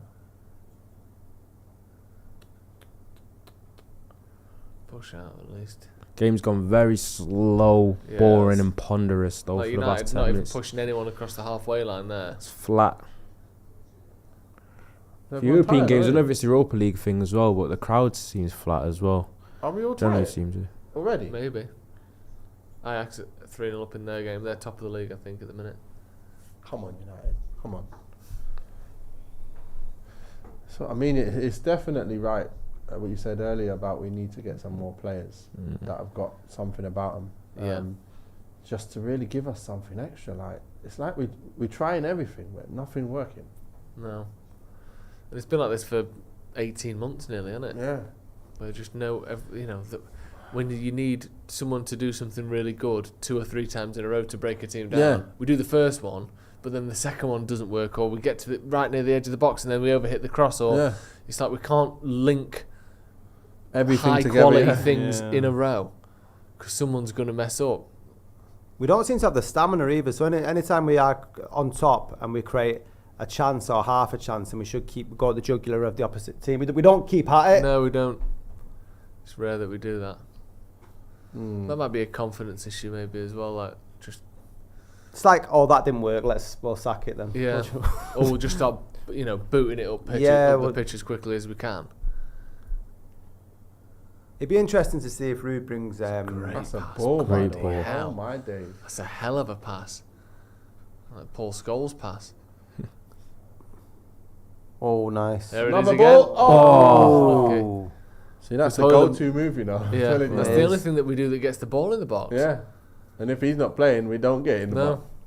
It's like City, because De Bruyne is good at that Yeah, pass. I mean, yeah. he was good at every pass, but when De Bruyne isn't playing and Rodri isn't playing, they just don't get it into the box like that as often. Yeah. And you notice the difference with them in the last few weeks. Oh, Nana's been out of his box a lot. Yeah, this he's been week, good. so- Yeah, no, yeah. He's been good this season, or not? Yeah, he has. There you go. He's Here's another really one. improved. Another one of his classics. I didn't want to speak about him because the minute you do that, it just Yeah, you usually need- yeah, he yeah. goes and throws one in. And you're like, bloody hell, why do we talk? Just leave him to get on with it quietly. That's easy, isn't it? Let's not talk about how good he is. No way he spanned that out there like that. Foot Did he mean that? played Oh, Maz. Mazraoui. Come on, Mazza. He's been so good, hasn't he? Yeah. I just hope he stays fit. I know he looks, we don't look like he's not fit, but that's wanna- I been bet his issue, he'll hasn't play it? more games than Luke Shaw over the next 2 years. Probably. I just want him to be able to do some more forwards now, though, like going forwards for us, because I feel like we need it. We need something going forward, and I think that if anyone's going to get it out of him, it's going to be this manager, Yeah. because he'll be forcing certain runs to be made. It's the fact that United have two defensive fullbacks. Because Diallo and Maz are probably better at defending than they are going forward. Love that Casa. That's what I'm saying. Casemiro's way more comfortable in these areas. Good cross as well. He's so much more half a comfortable yard in too much. attacking. Yeah. You notice? Oh, yeah. You don't want to be defensive. Just leave him. That's not a foul. Get up. Yeah, give it. Oh. Win that then. Just He Europe. certainly looked a lot Obviously, better player, Europe. hasn't I he, think Casemiro? there's a 100% lot more this things season. of fouls. From a player that looked like he was leaving in the summer, yeah. like Casemiro's certainly improved massively. It's just you're not putting him under pressure. No, like no, it's same yeah. as Mainoo though. But he was You're not carrying the putting weight, him wasn't he? under. Because a lot of the mistakes, like, I mean, the man was playing centre back last year. Yeah. But you know what I mean? Well out of position. And in midfield with nobody with him. Yeah. This ref loves it, doesn't he? Don't you, I yeah. think, would you be one of them refs, like What the do you- sort of yeah, Mike Dean, do you know the real, like... I've not really Back- swagger oh, thing. No, What do you yeah. think about Arteta yesterday entering the field of play to handle the ball? He loves it. He's just... That was I- that was coming. I've always said with Arteta, like 2 years ago when they were first challenging for the title, that I think he's overly emotional. I think that he would make me stressed as a player. And in those big games, in the final moments, I wondered if that might not actually help him. I think it helps him against the smaller teams when they're coming back from behind or late goals. But sometimes they looked like they were panicky and like he was adding to the stress, not taking it away. Like he's always like 9 out of 10 stressed out, isn't he? He's just everything's just a million miles an hour. Well, yeah, and the thing is, they've got quite a young team, and you don't need that sort of petulant behaviour as the person who's supposed to be sort of level-headed at the top. That's a good pass as well. Yeah, because for me, I do take the piss out of him, but I'm not going to sit here and pretend that he's not a good gaffer. No, of course he's a good manager. Of course but he's done well. It's just that. What the? Oh dear. I thought that shit was always coming because he's quite jarring with his antics and that. Arteta, yeah. And his perfect hair. Don't It's move. It's too perfect, isn't Yeah, it? it doesn't move at all. It's like he's had the same haircut every day. He gets his haircut like every morning. Like, listen, I hair think he grew a little sleeps in bit. some sort of contraption like Wallace from Wallace and Puts a Gromit. helmet on, like. Yeah, a clipping helmet that just sort of domes him out every day. How does he do it? I don't know. Have you ever seen it grown out? Ever? It's Like, never been into a anything different- other than exactly what it is right now. Yeah, The hair- even at birth. And since like he's been, This just came out with that. He's been in the public eye since he's like 20. His hairline hasn't gone back a millimetre either, has It's it? crazy. It's just nothing.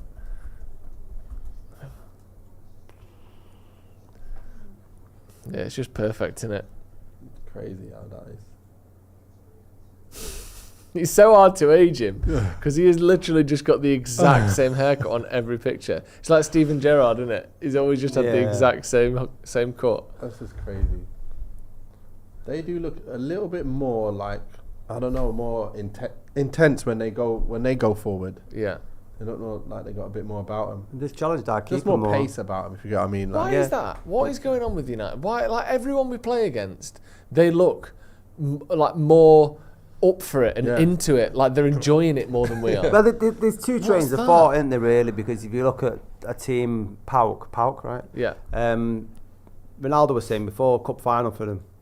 But United at home should always, you know what I mean? They're always going to raise their game for that. But it's inexcusable because United are allowing them to perform that level. That level. It's But every team though. Yeah, Well, in even the like- last couple of seasons, not even just Ten Hag, but it just generally, like the amount of times where we look really up for it is like so low compared to the people we play against. Yeah. Like we look really up for it in the FA Cup final. I thought that was an example where we just go on, Bruno.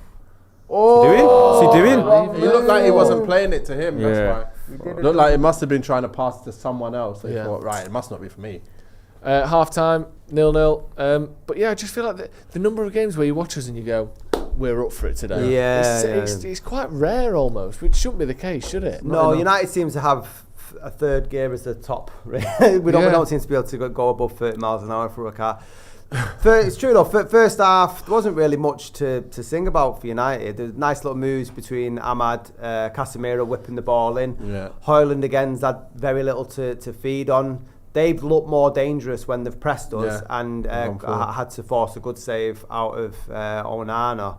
0-0's pretty fitting, as disappointingly as it is. It's a game, Ronaldo said before, and it's a must-win game. I think, where are we down to now? 112 in the league. We are officially, as it stands. Oh, actually, no. Let me refresh that. Sorry, I don't want to misrepresent where we are.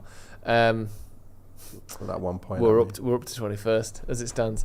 As long as we're in there, not at 24th. 21st. We're all good. Nathan, what did you make of that first half? Yeah, it's a bit like just it's okay, you know, like. But it's nothing more than that. There's not enough intensity about the game. Is it because we don't have them intensive players? But we do, because like Rashford's done it before like that, but obviously he's not playing today. But Garnacho, he does run in behind, but we're not looking. I don't know, what is it? What could it be? I don't know what it is. All I know is we're not as, what's the word, dynamic as other teams. Like every other team. You know when we played against, was it Porto away, wasn't it? Yeah. They just look dynamic all the time. Like I was looking at them going, they're looking like they're going to get a chance and score. And when we went up, I was thinking they're still going to get a goal. Yeah. And they're going to get another one because they got a good look about them, like they're going to score. Sometimes you look at teams and you can see there's a goal coming. Yeah. With us, it just feels like only if like they just give us a goal, we'll score. Other than that, isn't it? Yeah, it's just so... all just chilled, like just hold on a minute, I'm coming, you know. It's like, I'm overlapping. Yeah, hold it though, hold it. I said hold it. And you can't hold it for that long. No. You know, like you see how Diallo was getting beyond Garnacho. He was getting beyond him at 3/4 pace. They weren't like proper going out there for it. So I don't know what it is. I don't know. Yeah, the game was slow. It was a bit flat. The tempo weren't there. I think PAOK looked dangerous on a couple of breakaways, but they're not exactly a brilliant team themselves. It's a team that we should definitely be doing better against. It's a team we should be beating. I think we need some urgency in some of our players and in the performance in general. I think the defenders have defended okay. I thought Lindelof and Evans started all right. I thought the distribution from Onana was hit and miss, but he's had a couple of good balls. I thought Ahmad started the game really, really bright, but he did fade towards the end of the half. Yeah, I think this always can happen when you're not getting that many minutes. You're a bench player. Confidence might be a bit waning. You can come out with almost that bit of impetus and urgency and like, I'm going to prove something. But I thought he's looked quite leggy in the last 10 minutes or so, Ahmad, of the first half. I thought Garnacho was pretty poor today. But this is quite indicative of the performances I've seen from Garnacho, really. He's quite unpolished. Some of his actions are a bit baffling, makes bad decisions, but obviously he's a trier. He might even end up with a goal or assist in this game because he always does carry that bit of threat, but his performance hasn't been great. No. And no one's really said anything because we haven't seen much of him, but I think Højlund's been anonymous. Yeah, Højlund's been anonymous, and when he has had the ball played into him, he's not held it up. As for the midfielders, I thought Casemiro's been decent. I think Ugarte's been okay, and Bruno's been okay as well, but I think there just needs to be a spark a little bit because I think the game's so flat, and they're there for the taking if we had more quality. Yeah. It's weird, isn't it? I've got some stats here. Just looking at the number. Have you got the stats there as well? Yeah, I've got some stats. Like the shots and stuff. It's like read them out. So yeah, United have only had 4 shots so far, and only one of those have been on target. One big chance, as I like to call it. PAOK have actually had more shots. Possessions around 60-40. It's the accuracy of the passes. It's not very good either. But the stat that kind of stuck out to me was United have had 19. Touches in the opposition box, which is a fair amount, without creating that many good goal scoring opportunities. So it shows that probably once we get in there, we're not being enough conviction or being a little bit too slow. But as for everything else, I think the stats are pretty almost like a non-event almost. The XG's been 0.35 for us and 0.23 for them.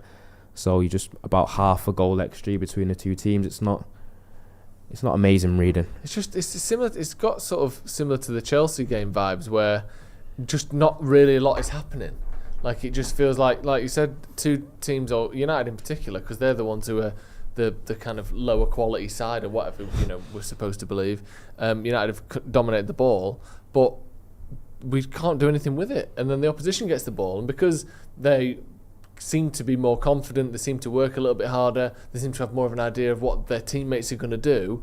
With 20% less possession, they've created more shots, similar XG, and basically the same amount of actual material as we have in terms of like chance creation and shots in far less possession, because they just look like they've more about them. What do you think that is? Is it confidence? Is it quality? Like what's going on, Nathan? I feel like it's quality. It's a lot down to quality for me, because I'm looking at the players, and it's not like they're not doing what they do as players. They are actually doing what they do. So I just think we just probably reached what we can do. I don't know. I think obviously you can bring on Rashford, you can try and change it up. Yeah. But with the players that we got on, I'm not expecting anything different in the second half than what we just saw there, and hopefully get a goal from something that might happen in the game. But that's not enough. I feel like I'm just like the game's just passing us by, and we're going to finish the game and be like, nothing's even happened in this game. Like that's not, I don't want to feel that. I want to see, oh yes, we're gonna, when the ball's gonna get here and this is gonna happen, and I just don't think there's enough quality in that side. Although we've got the best kind of, the best choices we've got up into midfield on the field. Like Ahmad's looking quite dangerous. He's looking a bit bright. Trying to pass and move and all that. Obviously, like you say, there's a few things not really come off for him as well. But like of all of them, that he's probably the best of the three up front, let's say, and he's not really done as much as we need him to do either. No. You know what I mean? So again, it's like, what do you do? I don't know. I would try and get Rashford on the field somehow. Yeah. I don't know who for. Maybe for Garnacho, and hopefully we can see that front three: Garnacho, Ahmad, and Rashford. Rashford, Højlund, and Ahmad. I'd like to see if Rashford can try and do something. Why not? If Garnacho's on the quiet game, that's the left side I would take off and put him on. Yeah, so me too. That's it. That seems like the obvious change for me, because Garnacho's been a bit wasteful again. But like I said, there doesn't seem to be much in terms of other than half chances, and the directive, I don't know if it's come from what Rude's asked them to do, but everything's like it's crossed into the box to try and get Højlund a goal. Yeah. That's not working. So what else have we got? Because like I said, it will just be here at 0-0 in 90 minutes if we don't change it up, and he does need to bring something on. You mentioned there like dynamism, the dynamics. We don't seem to have that. No enthusiasm. Yeah. Just on obviously side note for anyone that's interested, Chelsea are winning 6-0 at half time. Who against? Against Noah. That's yours to do who they're playing. Noah. What? Never heard of him. I think conference teams where you start playing. Yeah. That's Noah. Teams that play in the Where are Amazon they from? rainforest. I don't know. Think of a guess? Where are they from? Do you know where? I'm going to guess Have a guess. Noah. Denmark. Noah's Ark. Noah's Ark. I'm going to go for Croatia. Nope. I don't think you will guess it. Someone in the comments has said Armenia. Is it Gibraltar? It's Armenia. Gibraltar. Armenia. We've got a few super chats. Dave Taylor says, great show, lads. Do you think Ruben Amorim will be looking at changing the captaincy when he arrives? I would assume not, personally. I think, unless, if Bruno goes long stretches without starting under him because of tactical reasons, you might see it, but I don't think he's going to change it to start with. I can't see that at all. I think, if anything, he's probably going to be one of his closest allies within there. You're not going to go pissing him off straight away, so I can't see that. Joel, have you guys seen the goal Villa conceded against Club Brugge? I have, yeah. It was bizarre, wasn't it? Martinez played the ball out to Mings, who just sort of picked it up and scooped it back to him. But he'd taken the kick and it was a penalty and they scored. It was like Mings just wasn't paying attention properly, or I don't know what happened. But Gabriel did the same thing against Bayern and got away with it though, by the way, last season. But that's weird because Arsenal get all the worst decisions. They still complained about the penalty and about. There's always someone else to blame. Yeah, of course. And they've already melted some of they've lost 3 games of late. They've had a bit of a rough patch, having gone about 8 months losing 1 game, and their fans are now gone. Arteta out. Do you know what I mean? Is this it? Yeah, there you go. There's the Mings goal. Obviously, people at home can't see it, but we're just watching it there, and that was a penalty, and they lost. Which is mad. I think he's a little bit unlucky. Were they unbeaten up until then as well? Yeah, they were near the top of the league. Robert Wilhelm. Anyone willing to trade passports? I got a fresh US passport up for grabs. No reason behind it, just want to try somewhere new. I guess that's in response to the election earlier in the week. Burnside is back. Said, how have we paid 400 to 600 million for this team? It's legitimately shocking out there. Laughing stock. It is amazing, isn't it, that, when you go through, I hate to use City as the example, but who else are you going to use? And I don't think their squad is as good as it has been actually now. But if you go back a few years and you look through that side of, you'd have Laporte and Diaz and Walker, De Bruyne, Gundogan back when he was, before he left, Silva, Sterling, Mahrez, Haaland up front or Aguero up front before that. They'd just have such great quality in every position. And then for a similar amount of spend, United's team, we're looking at it, and again, not everyone, Rashford's not starting and Martinez and De Ligt aren't starting, but we're not far off basically our first team here. And you look through it, and it's the quality just isn't there the same way, is it? It's just we've wasted so much money down the years. Yeah, I mean, and the major difference there is that the team that Man City built were built by design to be what they become, whereas United have been bit parts either by the Glazers buying players for sort of commercial value or for merchandise, or just like managerial decisions and stuff. And we're going for a merry-go-round again with Ten Hag, and we'll expect new players to come in under Amorim. So it's just been such a hodgepodge job of putting the team together, and that's why we're putting out performances like this. It's amazing, really, isn't it? We had a couple of super. Actually, there's almost 4,000 people watching. Please hit the like button. If we get to 1,000 likes, we've nearly got 600 likes. If we get to 1,000 before the second half starts, that would be really helpful. So please hit the like button if you are watching. Brian Kevill, I have no ideas why we have a striker. I mean, yeah,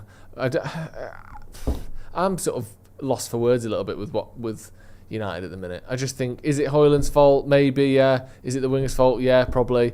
Is it the midfield? I actually think Casemiro and Bruno have been quite good today. And not that Ugarte's been bad, but I'd say they might be our best two players.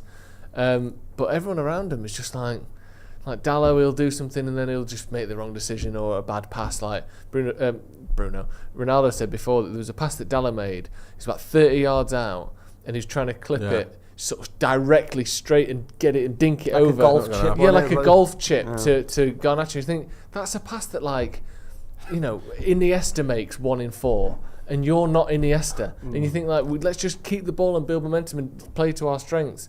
I feel like we just don't really know how to do that. We've got players making the wrong decisions all the time, and we just can't overcome it. We're not good enough to do that. But the problem there is, you say play to our strengths. What's the strengths in that team? Well, I think what would you say? I think all of those players have some strengths. Garnacho is great at driving with the collectively, ball. though. But collectively, yeah. The problem is no one's strengths really suit each other. That's it. They're all at odds, aren't they? We don't have a cohesive squad, and maybe that's where the tactics need to come in and bridge the gap between. You know, everyone's got a Venn diagram of how they work together. We need a manager to kind of push everyone together so we can all work together. But at the minute, it's like certain players just don't make sense with other players. Like we said before the game, Rashford and Garnacho, I know Rashford isn't playing tonight, they don't make sense with Højlund. He's not the right striker for those kind of wingers. And you just think that already there you've got an issue.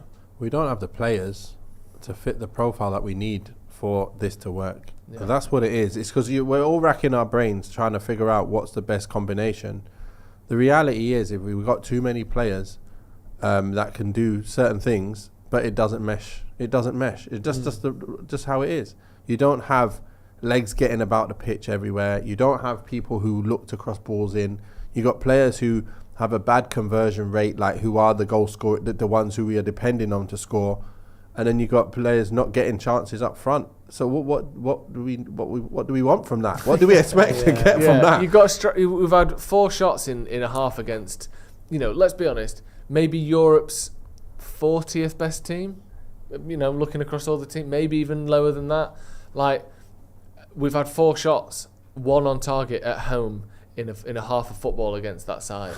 And you think, like, how, you know, whoever you are, if you're having 4 shots, you're lucky to score 1 goal.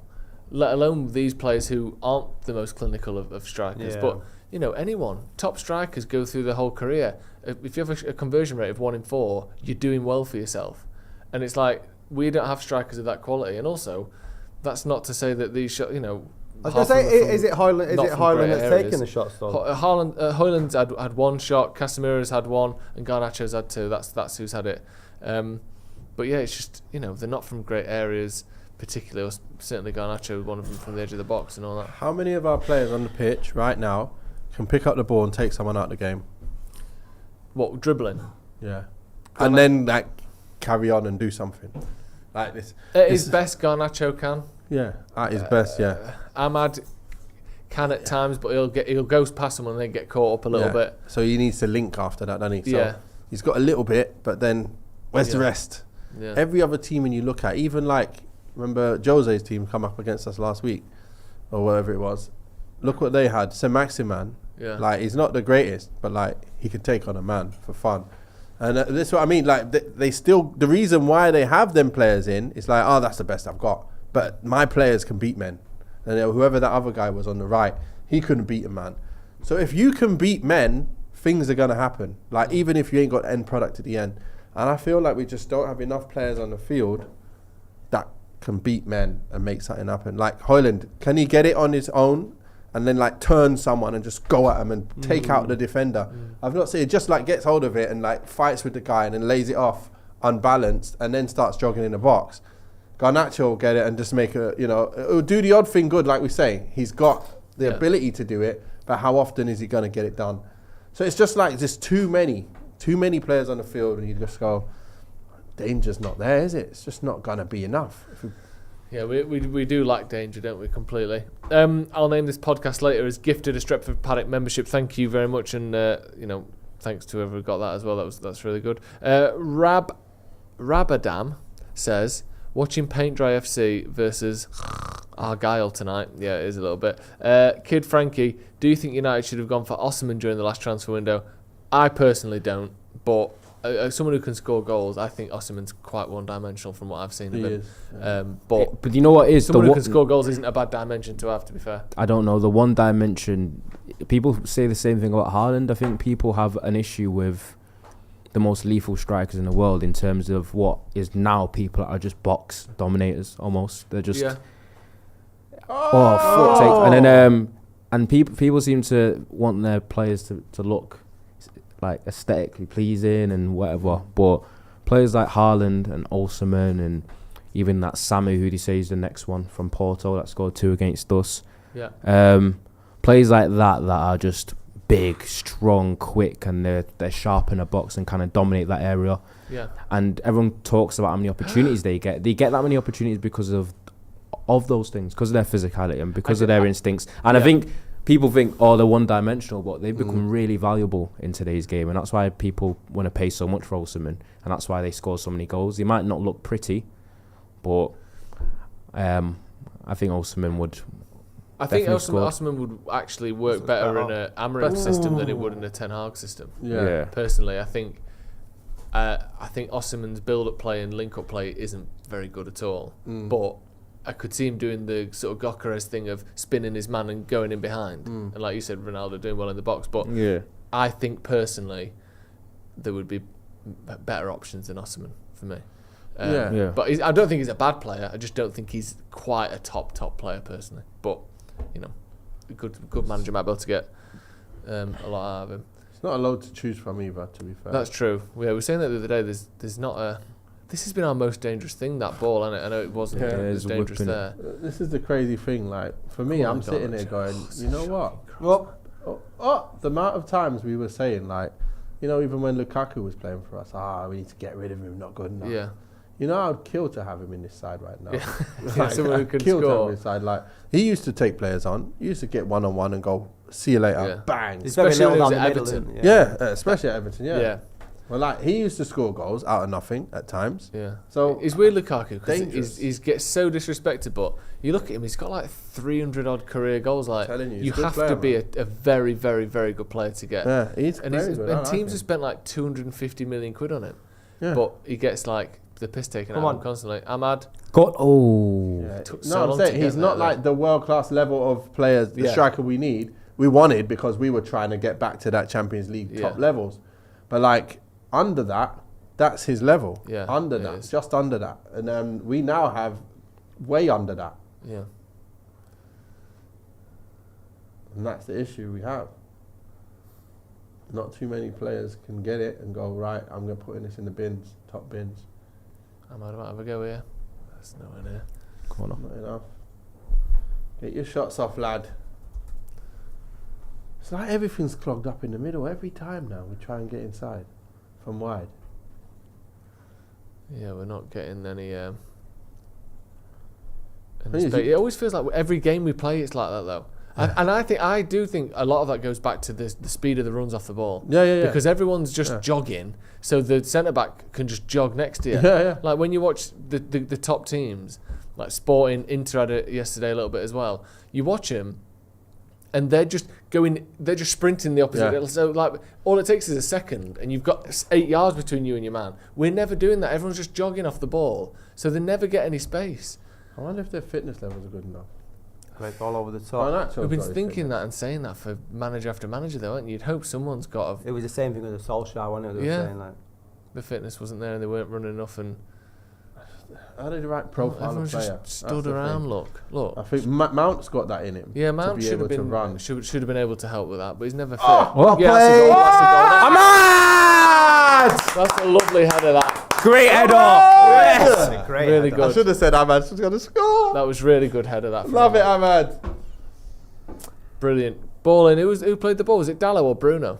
I think it was Bruno. Was it Garnacho? It was a great cross No, to it's- the back post, and Diallo and Ahmad just sort of almost lets it hit him. Looped it back now. over the Now, other what are they side. cancelling it for now? Is it cancelled? They're all like it looks like there's something going to happen. No.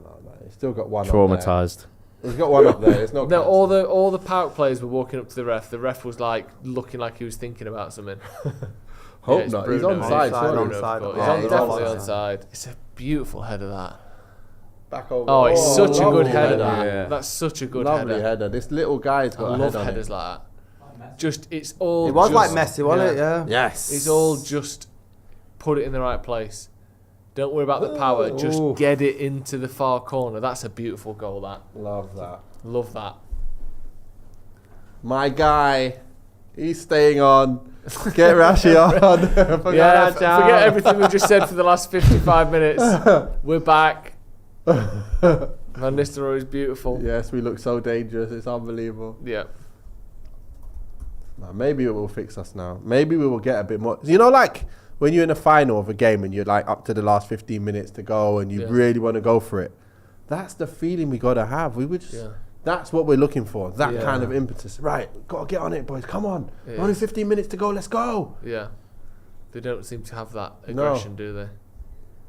But let's see if they pick it up now. Because sometimes when you get a goal, Yeah, you do get a feel bit of like that. energy. Hopefully, we're not going to go defensive and try and like stop them getting a goal and give them more possession.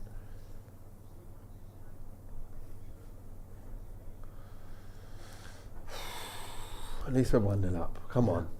Surely If we can sit make back and something. hold on to the lead I now, know, we're going to yeah. be so Look at fuming. this straight away. Look. PAOK straight in our box. Oh my What god, I the thought he heck? I scored. thought that was in there. Yeah, I But did. how are you in that quick? As soon as we've scored, they nearly score. And we're chilling, waiting. Well, how has that happened? One pass from their centre back. Diallo. The lows the wrong side again. The amount of times. Oh, good. A bad shot. Oh Yeah, my god. that's what I would have done bad if I was shot. there. I need it on my left foot because I need to hit a good strike. But it's like over the right hand side of his Yeah. body, and he's just not changed. Do you his reckon mind you at can all. shoot with your right foot, Me? Joe? Yeah. Not with any quality, power, or accuracy, but I can hit it. Do you reckon you could reach the goal from like 18 yards out? Oh, I'm not unwell. With My legs with aren't your weak, bent the wrong way. with your weak foot. Of course I right. fucking could. in the air.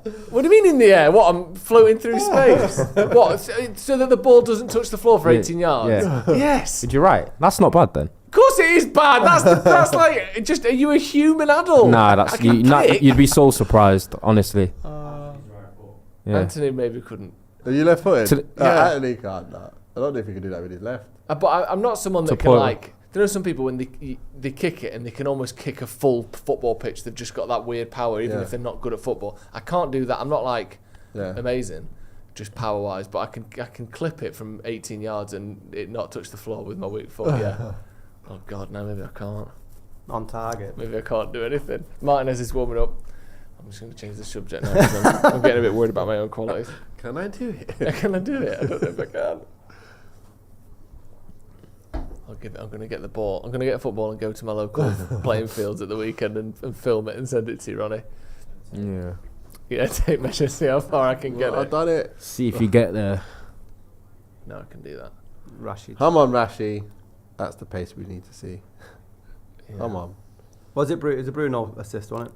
Rashford's just turned 27, hasn't he? Yeah. Proper isn't like a youngster, Yeah, is still he? got now? time. He's still That's seeing all. because you basically watched his whole career. Yeah. Who's the? I know you're talking about not just actual raw speed, but just the energy and pace of that. But who's the fastest player you've ever played with? Do you think?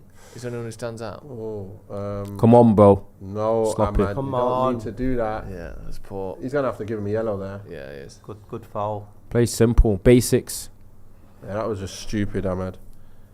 Come on, why did you pass it there?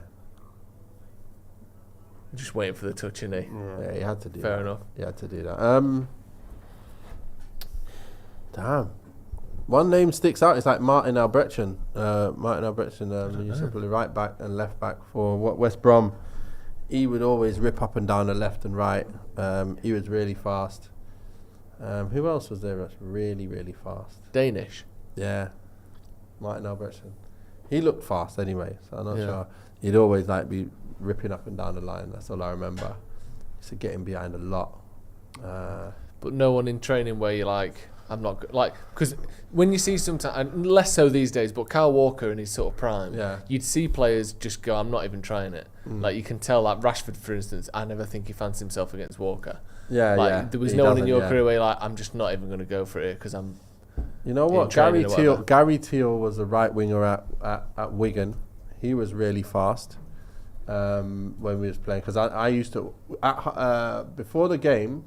Before the game in the warm-ups, we used to our last run used to be get to the line and then sprint across the pitch all the way to the other side. And when Jason Roberts come, I used to always want to race him, and try and beat him. But then I know I'd never beat him because he's faster than me. But I'd always try and beat him. And then Gary Teal joins in and I'm like, I'm now going to come third. I'm going to look even slower. Was he faster than Jason Roberts? No, I don't think so. Jason was really powerful.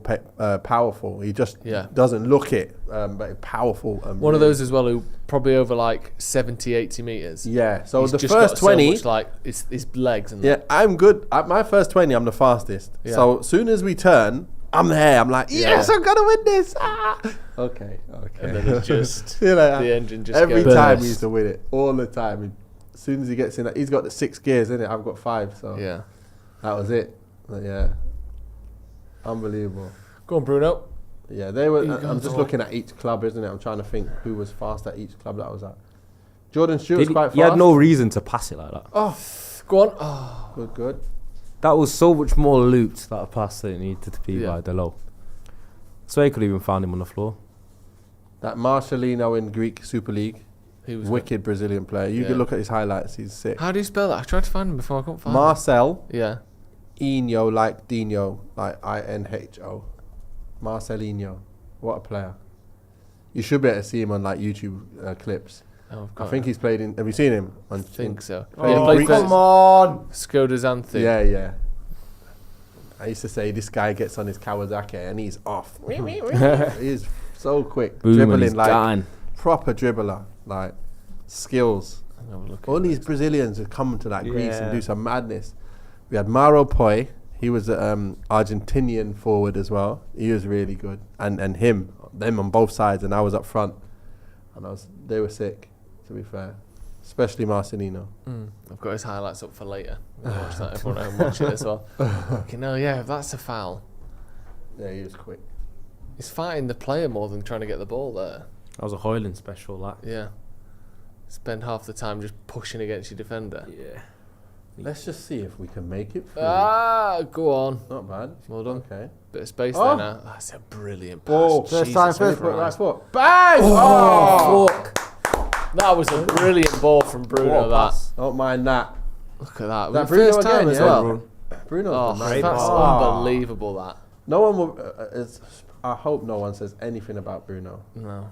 He's been good today. I mean, not amazing, but... Yeah. Almost creeped under his leg there. He's done a lot of good things.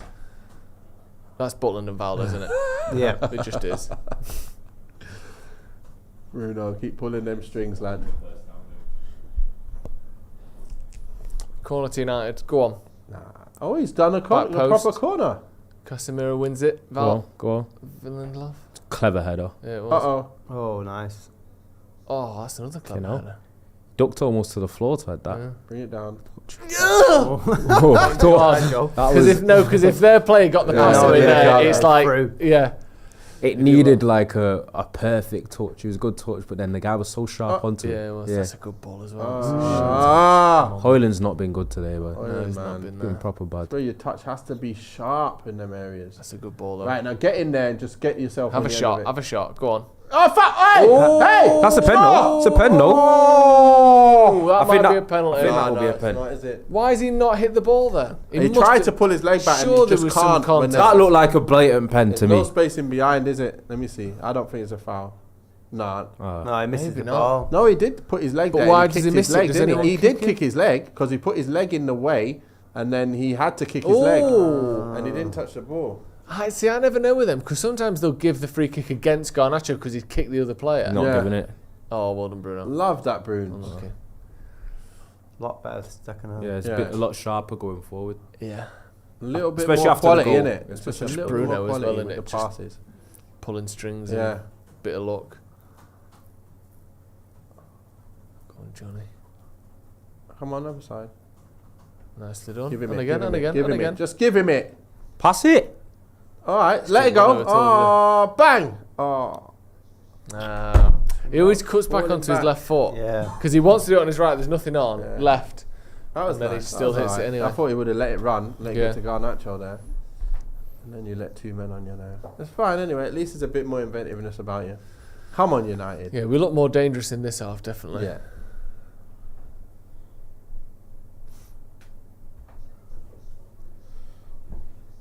I've always wanted to be able to do this. Is this the longest your beard's been? Yeah, I think so. Yeah, I have too. Rashford and Martinez coming on. How long did... I think 26 now. Is it just not going to happen, like something like Yeah, that? it will. It will. If you left it, of course it would. Oh, you keep You got- cutting you- it. yours It's is gonna- growing of pretty course well. it won't if you keep cutting it. Yeah. Yeah. Yours doesn't go that high up the cheek, does it? No. But No. it looks good though. It looks like you've got a beard. Is it? Yeah. Is it not high enough up the cheek? I think like some people's Yeah. you see it's like almost under their eyes. Like mine don't go that high either, but I think yours is a little bit lower. Garnacho's in.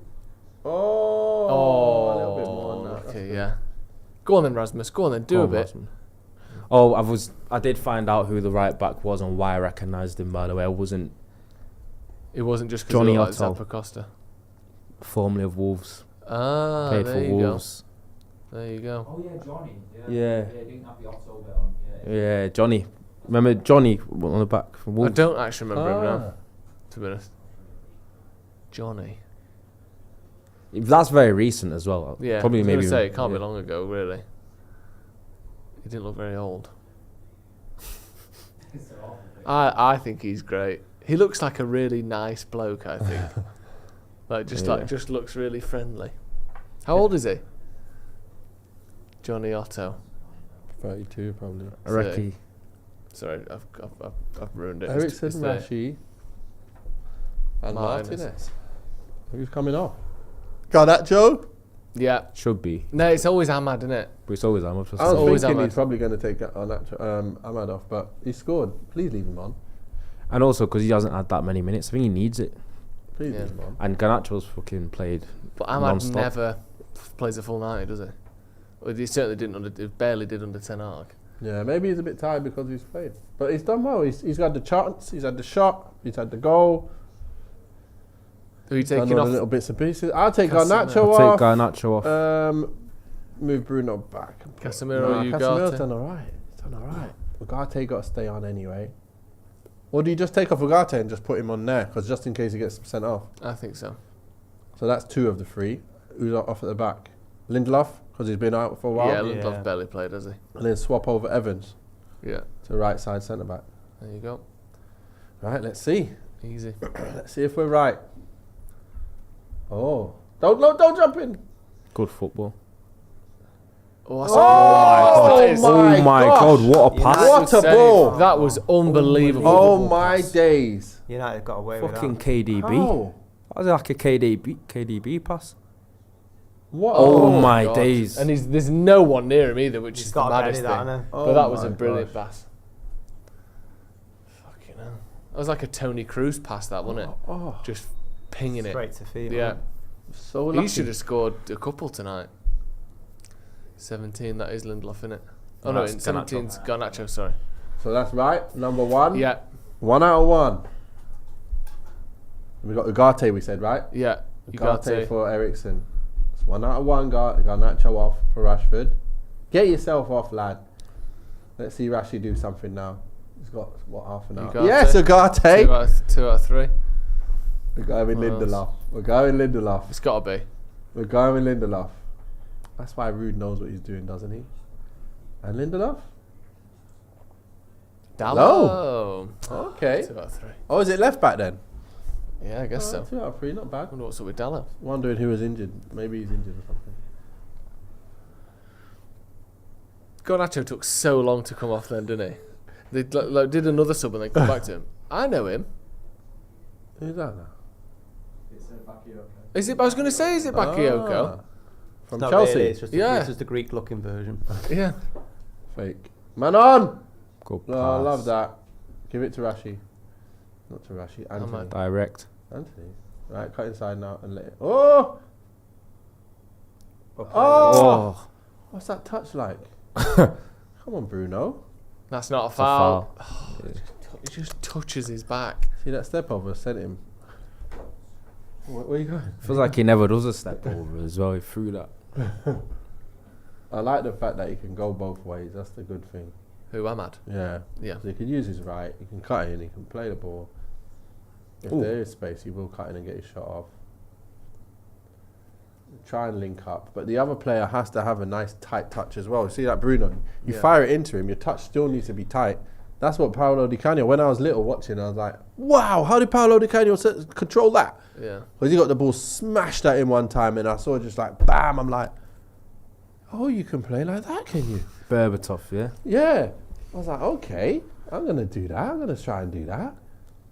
These little things that you don't recognise and you just, you know, when you start playing, you realise, wow, that is unbelievable touch. Yeah. Why didn't you play it straight It away? took a then? while there, didn't it? Okay, That's a he's great in. ball from Great Rashford. ball. Don't, no. Oh, Good defending.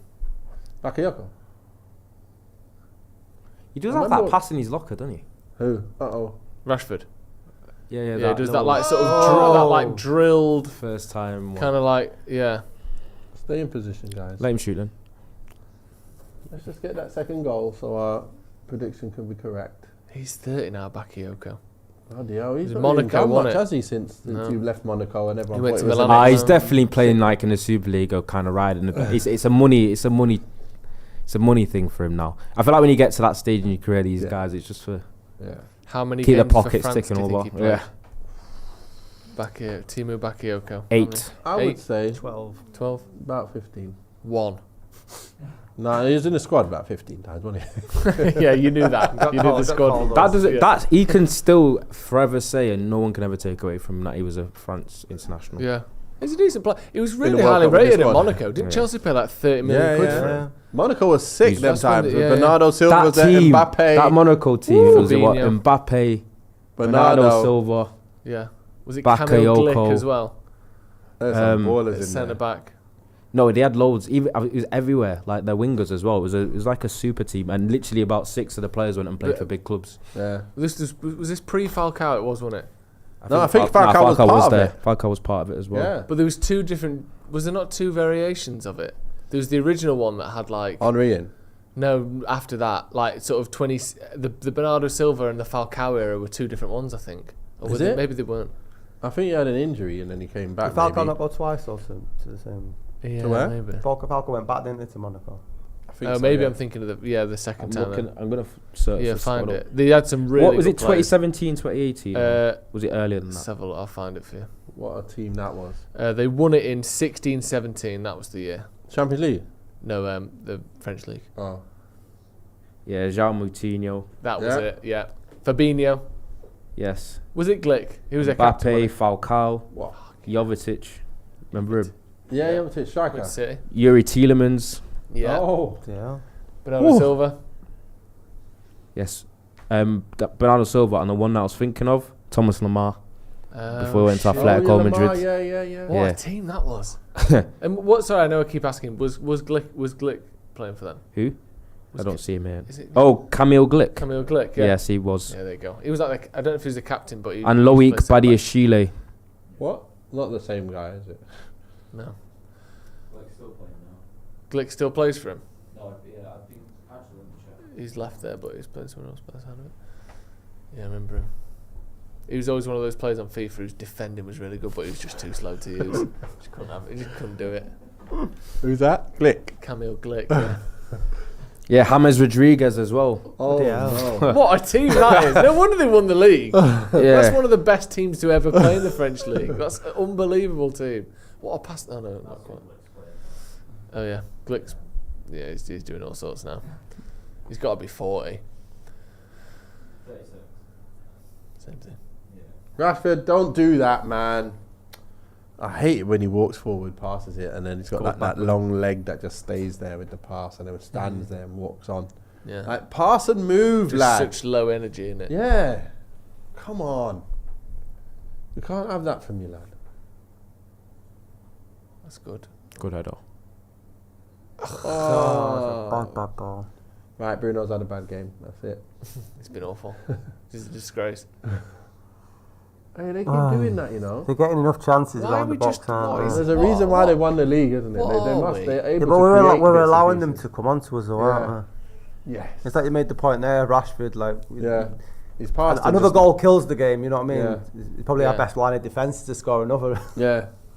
Yeah, and we look like we're just sort of walking about. Like they're accepting them to come on to us and do the inevitable. It's so weird, isn't it? When you watch us, just can't get that tempo, that energy there. Let's see. Corner to PAOK. It's a poor corner. Relax, lad. Relax. Go on, Ahmad. Go on, Ahmad. It's a big bounce. Oh. That. Go on, Ahmad. Bloody hell. Don't foul him. No, don't do that either. Big leap, though. Jesus. It was, wasn't it? He really got off the ground there, Ahmad.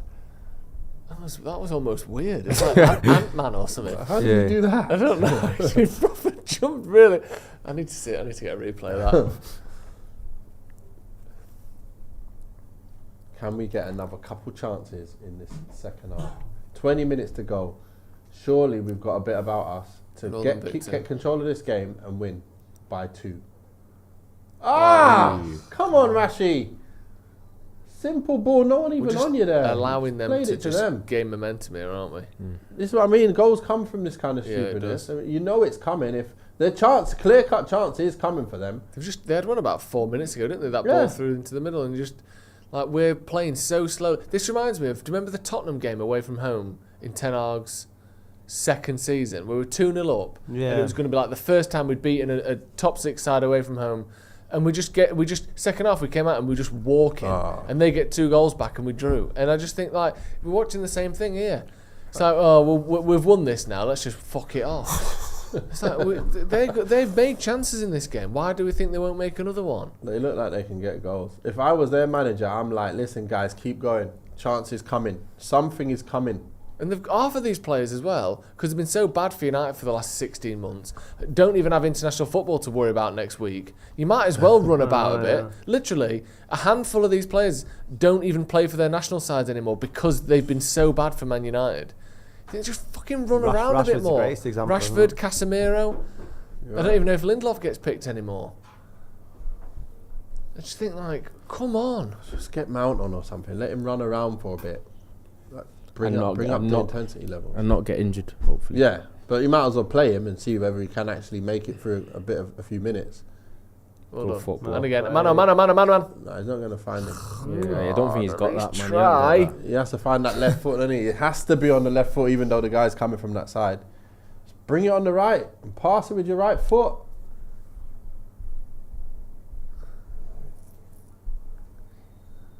What's happened now?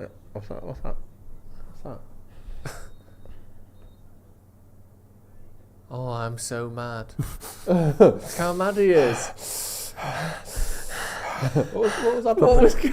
Proper Angus Oh, look, Oh, he just pushed him after him. What's he doing that for, Martinez? That was so good. He just staring at. You'll like me when I'm angry. I'm so mad. Oh, that was horrible, actually. That was proper angry schoolboy, wasn't it? He's just pushed me. Come on, mate. You're the captain as well.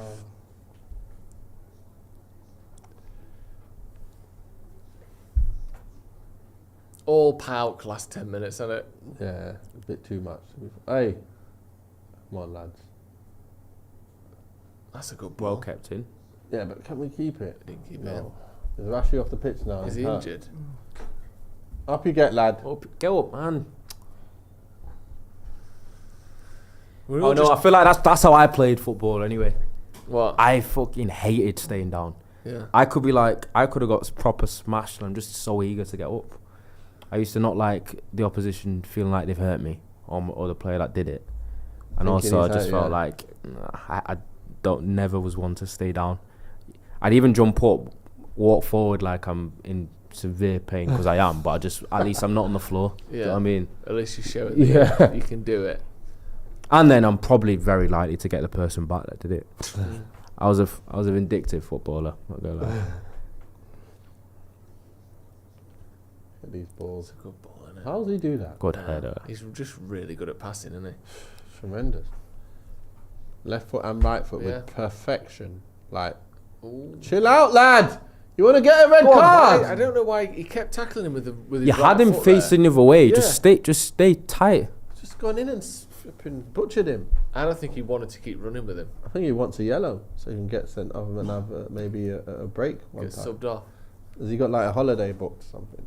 How does the league get my table fifth look yellow. now, Joe? Oh yeah, let's hit the league table. It's a big day this It year. must be like 15th now or something. Imagine that. Man Oh on! my God, it's exactly 15th as it stands. Wow. This is beautiful, you know. This is almost too good. How many points are we off the... We would be 3 points off automatics if we did it. We need a win. Seriously. Yeah, we do. If we 'Cause a can't win win's this game, big. we're finished. That's true. We're done. Like, This is I know they're like we said they're a decent side. They're used to winning, so they're all confident. They've got their tactics, they've got their energy and all that. But if we can't beat one of the better Greek teams at home, yeah. we need to have a little rethink, don't we? Yeah. Whether Well this- done. Well done. Ahmad. Well done. Go. Oh, Ahmad. It's it. My baller! Sorry. I'm sorry. There you go. That's more like it.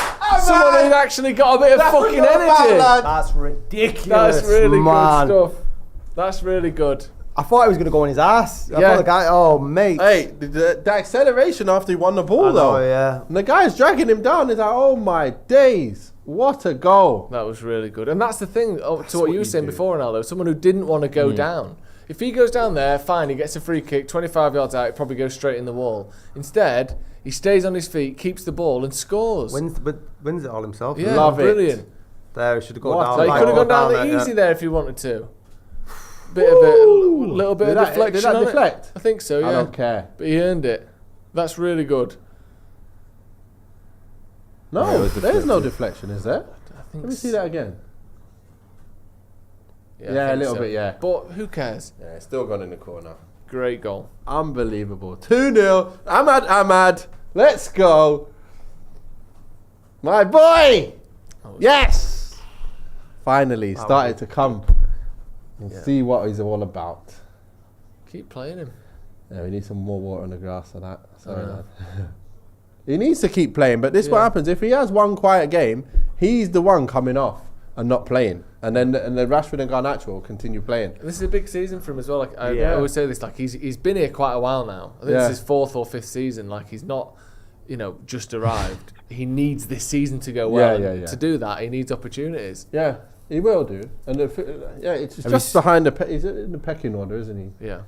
So he is where he is, to be fair, but he's done well. Someone did a stat. Ahmad has more headed goals for Man United than Hoyland. That is not true. I remember I remember a header he scored in the Europa League. League. Debut, didn't AC It was it's almost like a bullet Yeah, off his he head. just jumped and span and headed it in, and he's just scored that one. It's 2 headers. I don't think Hoyland scored 2 headers, had he? I think he scored 1 bullet, one great bullet header last season. That's what I remember he's scoring. One of the games, I think we scored 2 goals. Did he score 2 in one game? Yeah. That game he scored. One was a I header. think Rashford crossed it in for him, and it was a bullet header. And I thought, yeah, we do more of those. That's great, but we haven't done many of those for him. Like the goal Newcastle scored the other day. What a cross for Isak Yeah, that was an against unbelievable Arsenal. goal. And a What really cross. good header as well, Yeah, wasn't it? amazing header. Yeah, it was. And Ahmad amazing. Diallo hat-trick would feed families. Oh, mate.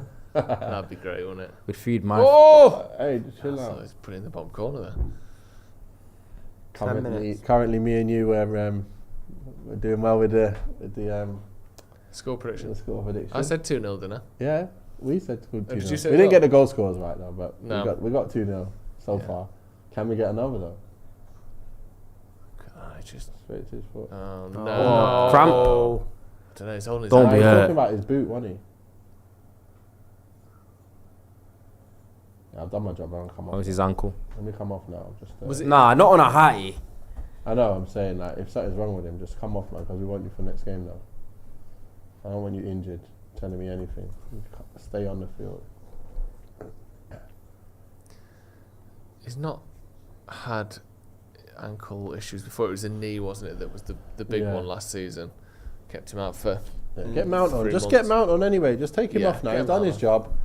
Go and run around and do some work, and let's see if you can stay fit for the next 10 minutes. Mount's got that. I've been injured quite a lot recently. Hair and beard, hasn't he? You know where a player comes back and you're like, right, nothing flashy. Let it grow out for a couple of weeks. I'll do my talking on the pitch. Haircut. Come off, lad. Just come and relax with us. Sit Yeah. down. Well Ahmad done. off. There you go. MOM. Don't worry. We'll give you it. Mount coming on for Ahmad. A little bit of spark. A different. Hopefully it's just a twisted ankle or a knock or you Yeah, know. I think he's all right. Yeah. That was a nice little hug. Him and Thank Van you, Nistelrooy with a Tweet little him now. embrace. Thank Ahmad, you can take my ankle if you want. Good to see Mount back as well. Hopefully Yeah. he can stay fit for a couple of months. I mean, I can't believe he's been as injury prone as he has. It's mad, isn't it? It's crazy, man. When he was at Chelsea and when he's been here for all them times, the whole years. So that's why I feel like he's currently in the Martial bracket. So I can't really, until I see him actually playing week in, week out for at least a month, I'm not going to say anything. No, I just don't know. I don't know whether he fits the system, whether he's good enough. Whether Yeah. When's the last time he played 3 games in a row? Has he ever done it? I don't think he has. Probably with the Brentford days. Chelsea or the last days. one. Maybe. Yeah. Not for United. I think he does so much There at he high is. pace. Probably that's might be why he gets Yeah. injured. But he was up until that last season for Chelsea. He was averaging 50 games a season for him. Yeah. And then the last year it was like 30, and then at United it was 20. And then this season he's been injured as well. But like 3 or 4 seasons in a row, and when he was at the Championship, he was playing most games in the Yeah. Championship, and Yeah. you No know, issues. just fine. Derby star player and that. He was known as a like always fit kind of player. Yeah. It was like Bruno kind of. Yeah, I sort don't of understand conversation like around what it. the injuries No. are. Like, The Carrington curse. but what is the injury? The main one that started was a pelvic well injury. played. Go. A pelvis or like kind of Yeah. pubis thing. That's good. Can we get a ball in? Oh, Yes. Oh! Oh. Bruno, we need on that. Oh, Yeah, nice that. little flip. Find him. One more. Right. Nice. Get it in now. Rashi, just put it in. Bruno take Get your it. shot off. Good ball! Oh. Not bad. Sorry. Keeper proper like splattered on the ground after that, didn't he? They're nearly in. watch him, They're Lindelof. nearly in. There's another man behind him. Good job he didn't see him. Because why is he He's not on? Good tackle, Johnny. Get up, man. That's good. Well done. Would It's just how are they looking like they can't? That we got a man spare at the back. Like who? Why? Who's here? Like, what's going I on? don't know how he's got that much space. Like, yeah, just come on. Who can see me? Please give me we the ball never have quickly. that much space That's ever what I'm saying. on the pitch.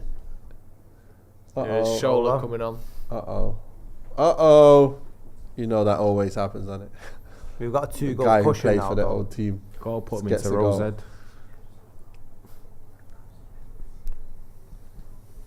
Nah, I don't think he's going to do a lot, though. So I'm all right with that. I wonder how he's got anyway, because he's a few years older now. Is he like filled out? Has he like got sharper and faster or anything? Let's I think see. he's, from what I've seen, he's mostly been playing as a sub. I think he's played like 8 or 9 appearances, but like 300 minutes kind of thing. So I think he's been coming off the bench a lot for him. Yeah.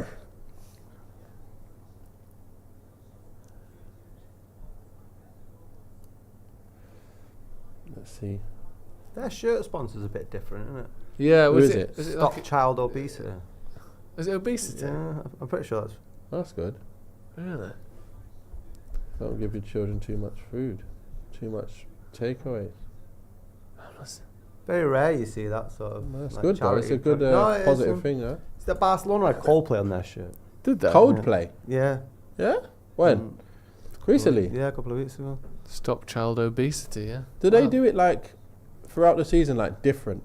They don't have the same. That'd do be they? so Barcelona, wouldn't Yeah, it? Just probably. a different sponsor every week on the kit. Well, Yeah, things are sponsors like if you things are want. like bad at Barcelona now for Yeah. finances. They just like put it Yeah. up for auction every week. What? He has to do that What's he token. got a booking for He there? has to do the trademark slide tackle, doesn't he? He got the ball though, didn't he? Why has he got booked? Can we see it? He did the trademark, but I'm sure he just got the ball and didn't get the man. He wanted that yellow. He's been waiting for that all game. Can we He's get got a it clean now. sheet? That'd be nice, wouldn't it? Let's hope we can get a clean sheet. Clean sheet.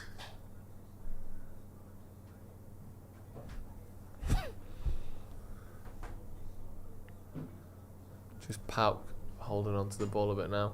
Oh, look at that crossfield. I can see it. Oof. Passes On his touch. What a ball. Yeah. Look, but that's what you want to see, innit? Like, Yeah. Choppy set though, isn't it? the set was crap, but at least he tried to go the minute he passed it. Yeah. Yeah. That's all you need. Pass and Players move trying straight away, to do won't the it? right thing, yeah, on the front foot. Pop, see you later. I'm off. Not laboured. But anyway, Ahmad been the difference. That's all we needed. They do it again. Bounce and go. See? Good Yeah. block. Well done. Yeah, it was a good block. Mount looks like he's playing sort of right wing almost, doesn't he? Like a he'll straight be swap right with at the Ahmad. free. Like, well, you know, I think a few times he played for them for Chelsea. That on Yeah. the right of the free. Yeah, he did.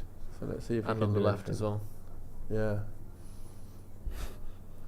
Oh, Liverpool Villa Saturday 7 p.m. That's not a bad game. 7 p.m. is a bad kick off. bit though, late, really. innit? Yeah. I mentioned this the other day about, like Serie A. I gross. had a thought process, and I thought Lindelof has like deficiencies in terms of his physicality and sometimes in the air, especially with the Premier League. But like as a footballer, he's all right. Yeah. he's Yeah. not. He's Yeah, not that technically bad. not bad. But I always thought I was waiting for him to pass it first because I didn't want to say it and then the whole curse thing. But I feel like he's the type of player that would go Serie A and make team of the season. Is he off? Offside, man. No, Do you he's reckon? not. He is. Man. Sorry, Haaland's in here. He's offside as well. Offside anyway. Wouldn't Lindelof be the type of player to go to like Serie a A top look 6 like a side? beast. And Yeah, go Yeah. to like Juve Top- or a Roma top or 7, top 8 side in Serie A and then make team of the season. Yeah, yeah. Yeah, definitely. All day long. Yeah. All day long. There's a level. Look like one of the sort of classiest, best defenders in the league. If you look how well Matteo Darmian's done. Yeah, so he still plays every week for Inter Milan, Inter. yeah. who are like He played all right yesterday Yeah, he's against good. Arsenal. Darmian. Darmian. Damian, yeah. Yeah. I didn't like him at all, to be fair. But look, he's done well in that formation. There's a lot like that, though, isn't there? Like Yeah. Smalling and Ashley Young, and Yeah. even Tomori, who I think is a good player and is a bit unlucky not to play more for England. But I don't think he's a top centre Yeah, back. yeah. But for Milan, he looked amazing. Mm. Still, Dzeko's still bagging, isn't he? He's Still a at bagger. Fenerbahce now. Ah, okay. Go on then. Put him in on the left. Oh, he Rashi. didn't see him, did he? That's fine. Rashi's on though. Can you put him in? No, he's never on. Shocking pass. To that. play it like that. No, he's He's offside, on. lad. Come Come on. We Silly. know that. Ah. Like, Bad- how bad- do you bad not? decision by Mount at the beginning, wasn't it? with the- Yeah, like trying to play the Yeah, ball where there it wasn't could no never way. get there. No. You gotta have some more invention in you there. You gotta like that, dink it around there, Yeah. or something, or wait a little bit. He's and under then no pressure to That's what I actually mean, take that he pass on. He could have gone himself. It's so annoying when you see that. And then Bruno did the same, like, and he shouldn't really be doing that. No. He's just like it's almost like he got bored of waiting and thought, I'm just, even though he's off, I know he's still offside. I'm just going to play it anyway, Yeah. so at least it's not my fault. Why not? It's a good ball. It's not Oh. on either. Go on, then, keep going.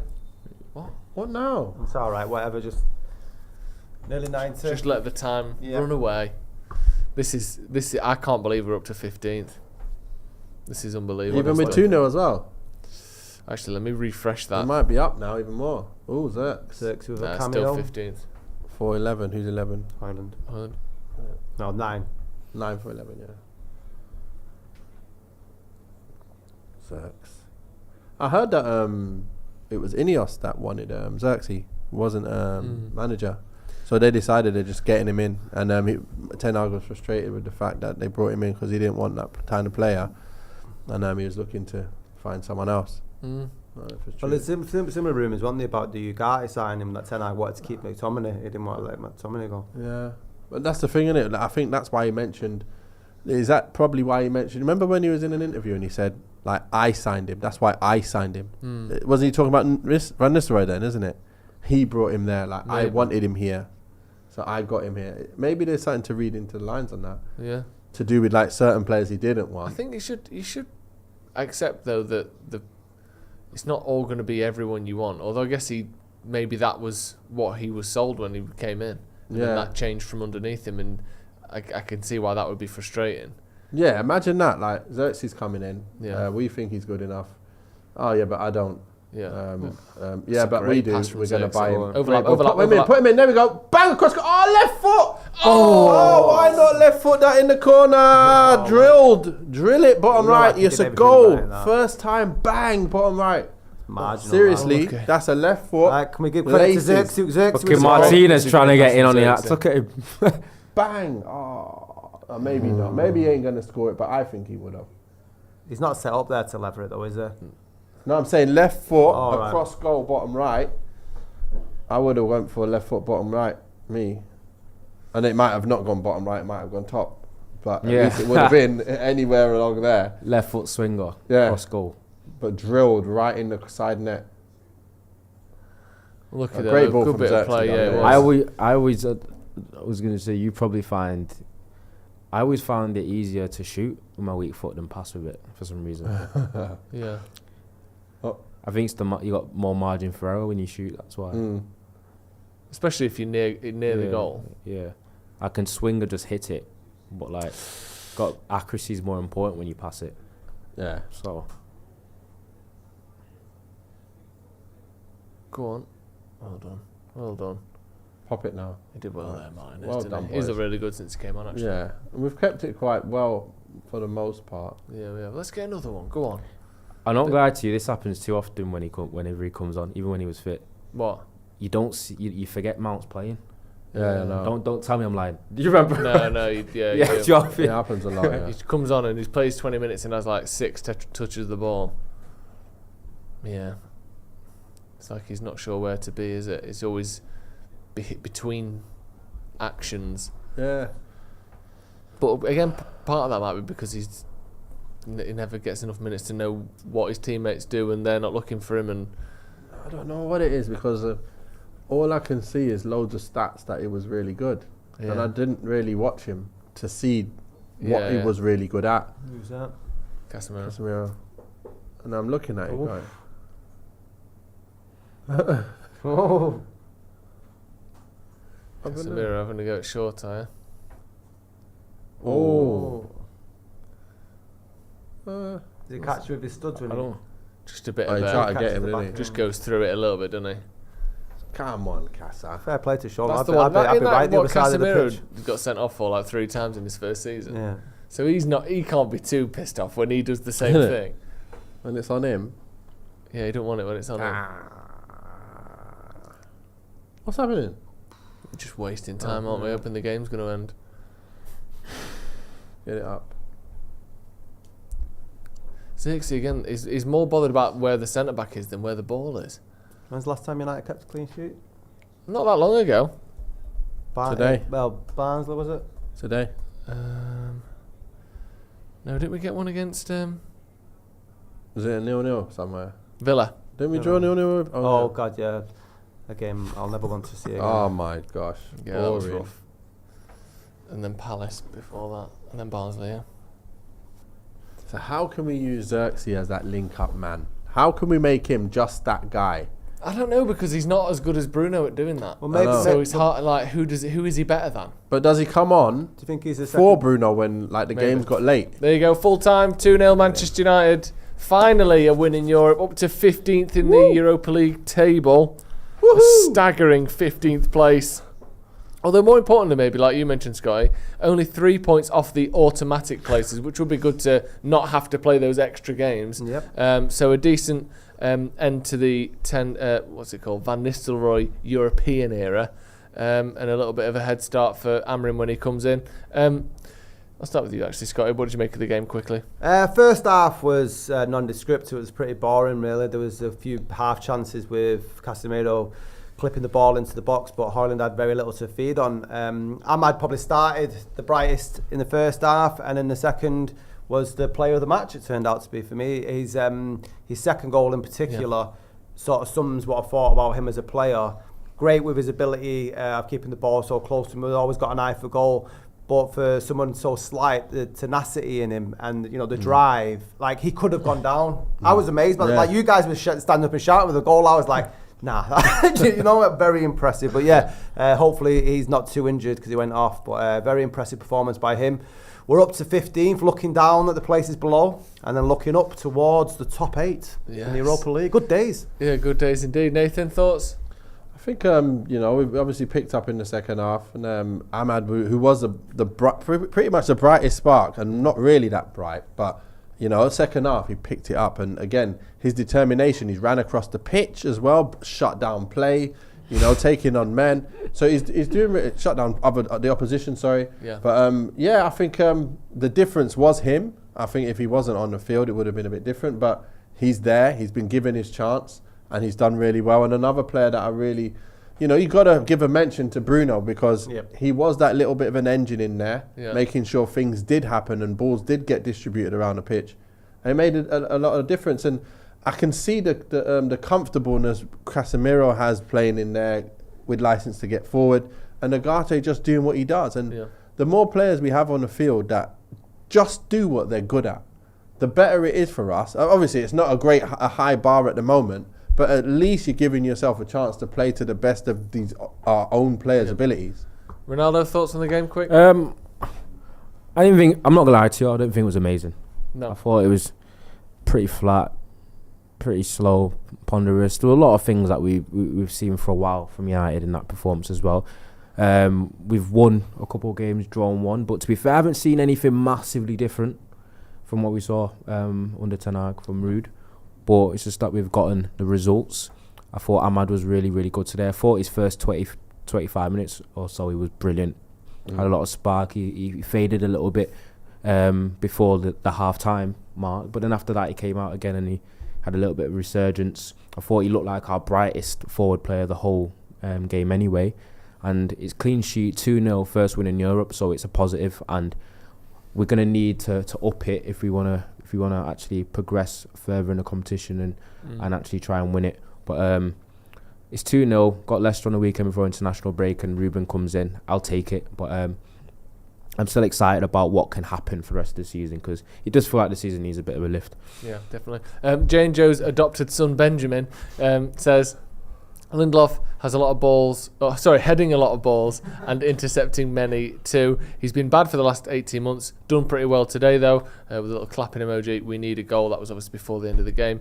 And Dave Fahy says, are we really expecting Amorim to improve this? I expect there to be a little bit of improvement, even if that just comes with momentum and confidence. They're not going to make the players twice as good as they are now, but hopefully, like we said before, he's got a decent little base to work on. We're well in it in terms of the Europa League. A couple of wins to start his campaign, and we'll probably be in the automatic places as well. So a decent night, if not slightly flat and ponderous at times. Thank you, Nathan. Thank you, Sky. Thank you, Ronaldo, as well. Thank you to everyone at home. Stick around. We'll go and dissect the game properly. Have a look at Ahmad and his goals. Look at Manchester United's win over PAOK. Thank you very much for joining us. We'll see you in a bit.